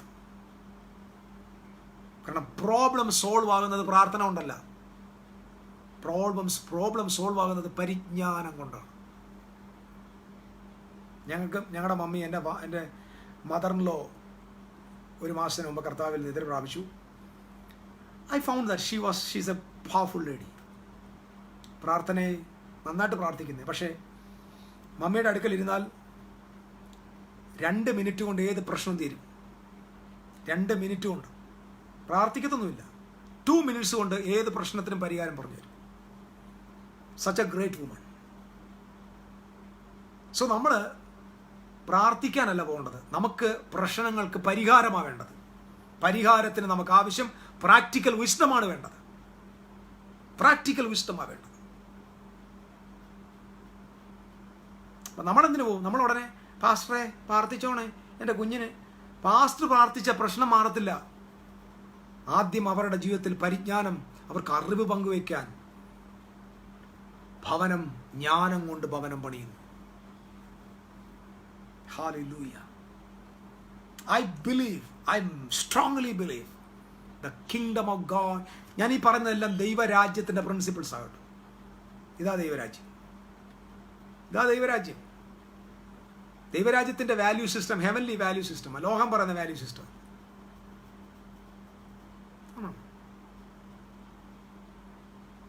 ഹെവൻ്റെ വാല്യൂ സിസ്റ്റം. ഹെവൻ്റെ വാല്യൂ സിസ്റ്റം ഇവിടെ കൊണ്ടുവരാൻ ദൈവത്തിന് ആകെയുള്ള ഒറ്റ ഓപ്ഷനേ ഉള്ളൂ, അവൻ്റെ ചർച്ച. ആ ചർച്ചിൻ്റെ ഓരോ മക്കൾ, ഓരോ കുടുംബങ്ങൾ. How you are going to respect your wife, how you are going to respect your husband, how your children are growing, how you are handling money. പണത്തെക്കുറിച്ചുള്ള നിങ്ങളുടെ ചിന്ത എന്താ? So many areas are there. Amen. അപ്പം ഞാൻ ഒന്നുകൂടെ പറയാം, ഒരു വാക്കോടെ പറഞ്ഞ് നിർത്താൻ പോകും. ഈ കുടുംബം ക്ലിയർ ആകാൻ, കുടുംബം പവർഫുൾ ആകാൻ നമുക്ക് എന്താ വഴി? ഒറ്റ വഴി. ഇത് സ്ഥാപിച്ച ആളിനോട് ചോദിക്കുക. ഇത് സ്ഥാപിച്ചതാരാ? ഗോഡ്. ഒരു കാര്യം കൂടെ ഞാൻ പറയട്ടെ. നോബഡി, ഒരു കൗൺസിലറിനോ, ഒരു കുടുംബ കോടതിക്കോ, ഒരു സ്റ്റേറ്റ് ഗവൺമെൻറ്റിനോ ഫാമിലിയെ തൊടാൻ അധികാരമില്ല. ഇത് ഞാൻ പറഞ്ഞ ചലഞ്ചാണ്. കാരണം കോടതിയും സൊസൈറ്റിയും സ്റ്റേറ്റും ഒരു കൺട്രിയും ഒരു കിങ്ഡവും ഒക്കെ ഉണ്ടാകുന്നതിന് മുമ്പ് സ്ഥാപിച്ചതാണ് കുടുംബം. കുടുംബം കോടതിക്ക് മുമ്പേ ഉള്ളതാണ്. മുമ്പേ ഉള്ളതിനെ കയറി തൊടാൻ പിൻപേ വന്നതിന് അധികാരമില്ല. അധികാരമില്ല. ഒരു ഫാമിലിയെ തൊടാനും ഒരു കുടുംബ കോടതിക്ക് അധികാരമില്ല. ഒരു വക്കീലിനും അധികാരമില്ല. ഇവിടെയാണ് ദൈവരാജ്യത്തിൻ്റെ ഡോമിനേഷൻ വരുന്നത്. ഞാൻ എൻ്റെ പ്രിയപ്പെട്ടവരോട് പറയാം, സഹോദരങ്ങളെ, ഒരുപാട് വീടുകൾ പ്രശ്നങ്ങളിലാണ്. എന്നെ കേട്ടുകൊണ്ടിരിക്കുന്ന നിങ്ങളുടെ ലൈഫിലും കാണും. ഇവിടെ ആവശ്യം ദൈവത്തിൻ്റെ വിസ്ഡമാണ്, ജ്ഞാനം.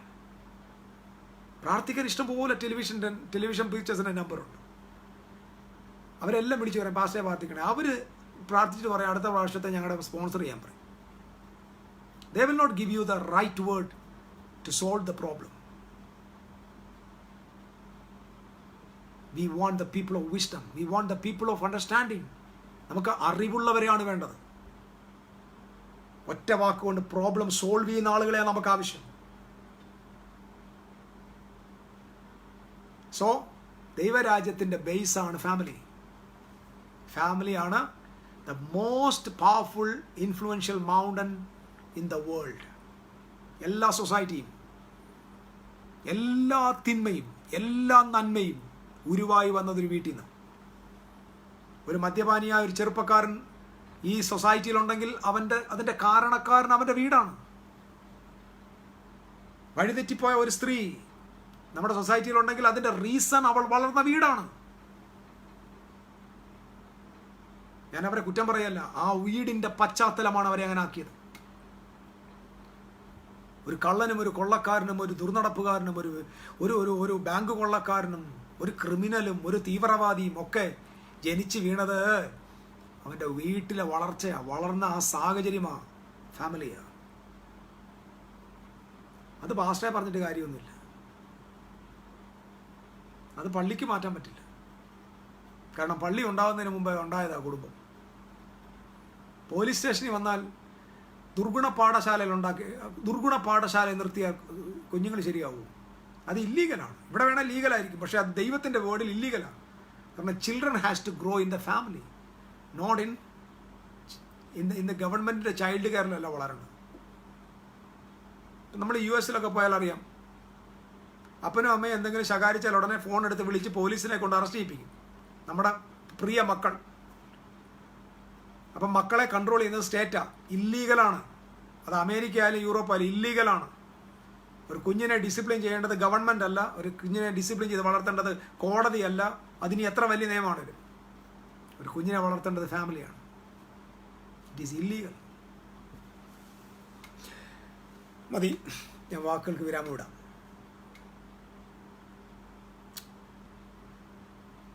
നമുക്ക് ദൈവരാജ്യം പണിയണം.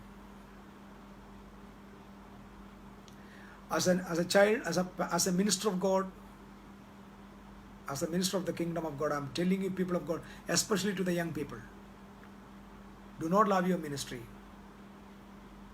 your church, more than your wife, more than your family. Love your wife first, then serve the church. Your ministry will be like heaven. കർത്താവ് നിങ്ങളെ ഒത്തിരി അനുഗ്രഹിക്കട്ടെ. ഈ ഒരു വലിയ വിഷയത്തിൻ്റെ ഒരു ഇൻട്രോ പറഞ്ഞതേ ഉള്ളൂ. ഇനിയും ഒത്തിരി കാര്യങ്ങളുണ്ട്. ദൈവം അനുവദിക്കുന്നെങ്കിൽ ഞാൻ ഇതിന് കണ്ടിന്യൂ ചെയ്യാം. അല്ലെങ്കിൽ നമ്മൾ ഓരോ ഇൻഫ്ലുവൻസ് നമ്മൾ പഠിക്കേണ്ടതുണ്ട്. പുരുഷൻ ആരാ സ്ത്രീ ആണെന്നുള്ള ആ വിഷയം കൂടെ ഞാൻ ഒരു ക്ലാസ് കൂടെ എടുക്കണമെന്ന് എനിക്ക് തോന്നുന്നു. അത് ബെറ്റർ ആയിരിക്കുമെന്ന്. നിങ്ങൾക്കത് ആവശ്യമുണ്ടോ? അതിൻ്റെ ആവശ്യമുണ്ടെന്ന് തോന്നുന്നു. വാട്ട് ഈസ് ഒരു പുരുഷൻ്റെ റെസ്പോൺസിബിലിറ്റി, ഒരു സ്ത്രീയുടെ റെസ്പോൺസിബിലിറ്റി, വാട്ട് ആർ ദ ഈ റിലേഷൻഷിപ്പിനെ കുറിച്ച് ഒത്തിരിയുണ്ട്. ഒരുപാട് ഡീറ്റെയിൽഡ് ആയിട്ടുള്ള പഠനങ്ങളുണ്ട് കിങ്ഡത്തിൻ്റെ ബേസിൽ. സോ ആ ഭാഗത്ത് ദൈവം അനുവദിക്കുന്നെങ്കിൽ പോകാം. കർത്താവ് നിങ്ങൾ ഒത്തിരി അനുഗ്രഹിക്കട്ടെ. ഇതുവരെ നിങ്ങൾ എന്നെ വാച്ച് ചെയ്തതിൽ എനിക്കൊരുപാട് സന്തോഷമുണ്ട്. ഞങ്ങളുടെ ചർച്ചയിലുള്ള സഹോദരങ്ങൾ മറ്റ് ഇതര അനേക രാജ്യങ്ങളിൽ നിന്നാണിത് കാണുന്നത്. മിഡിൽ ഈസ്റ്റിൽ നിന്ന് പല നാടുകളിൽ നിന്ന് ഇത് കാണുന്നുണ്ട്. എല്ലാവരോടുള്ള പ്രത്യേക സ്നേഹം അറിയിക്കുന്നു. ദൈവം നിങ്ങളുടെ കൂടെ ഇരിക്കട്ടെ. നമുക്ക് ഉത്തമമായ, ശ്രേഷ്ഠമായ, മഹത്വപൂർണമായ ഒരു ദൈവരാജ്യത്തിൻ്റെ പണിക്കാരാകാം. ആരംഭിക്കാം നമ്മുടെ വീടിനകത്ത്. Let us start from our home from today. നാളെ നമുക്കൊന്നില്ല, ഇന്ന് തന്നെ ആരംഭിക്കാം. So love your wife. Ask your wife. സഹോദരിമാർ ഞാൻ പറഞ്ഞു, respect your husband. If you are respecting him, automatically love will flow. So let's walk with God and do wonderful things for the Lord's kingdom. എല്ലാവരെയും കർത്താവ് അനുഗ്രഹിക്കട്ടെ. മോഹൻ ചാക്കോ അച്ഛൻ സൗദിയിൽ നിന്നാണ് ഇത് കാണുന്നത്. പല സഹോദരങ്ങളുണ്ട്. Thank you so much for watching. Okay, Sujith from Canada. Okay, so many people from around the world. I bless you all. കൃപ നിങ്ങളുടെ കൂടെ ഇരിക്കട്ടെ. നാളെ നമുക്ക് കാണാം. Good night.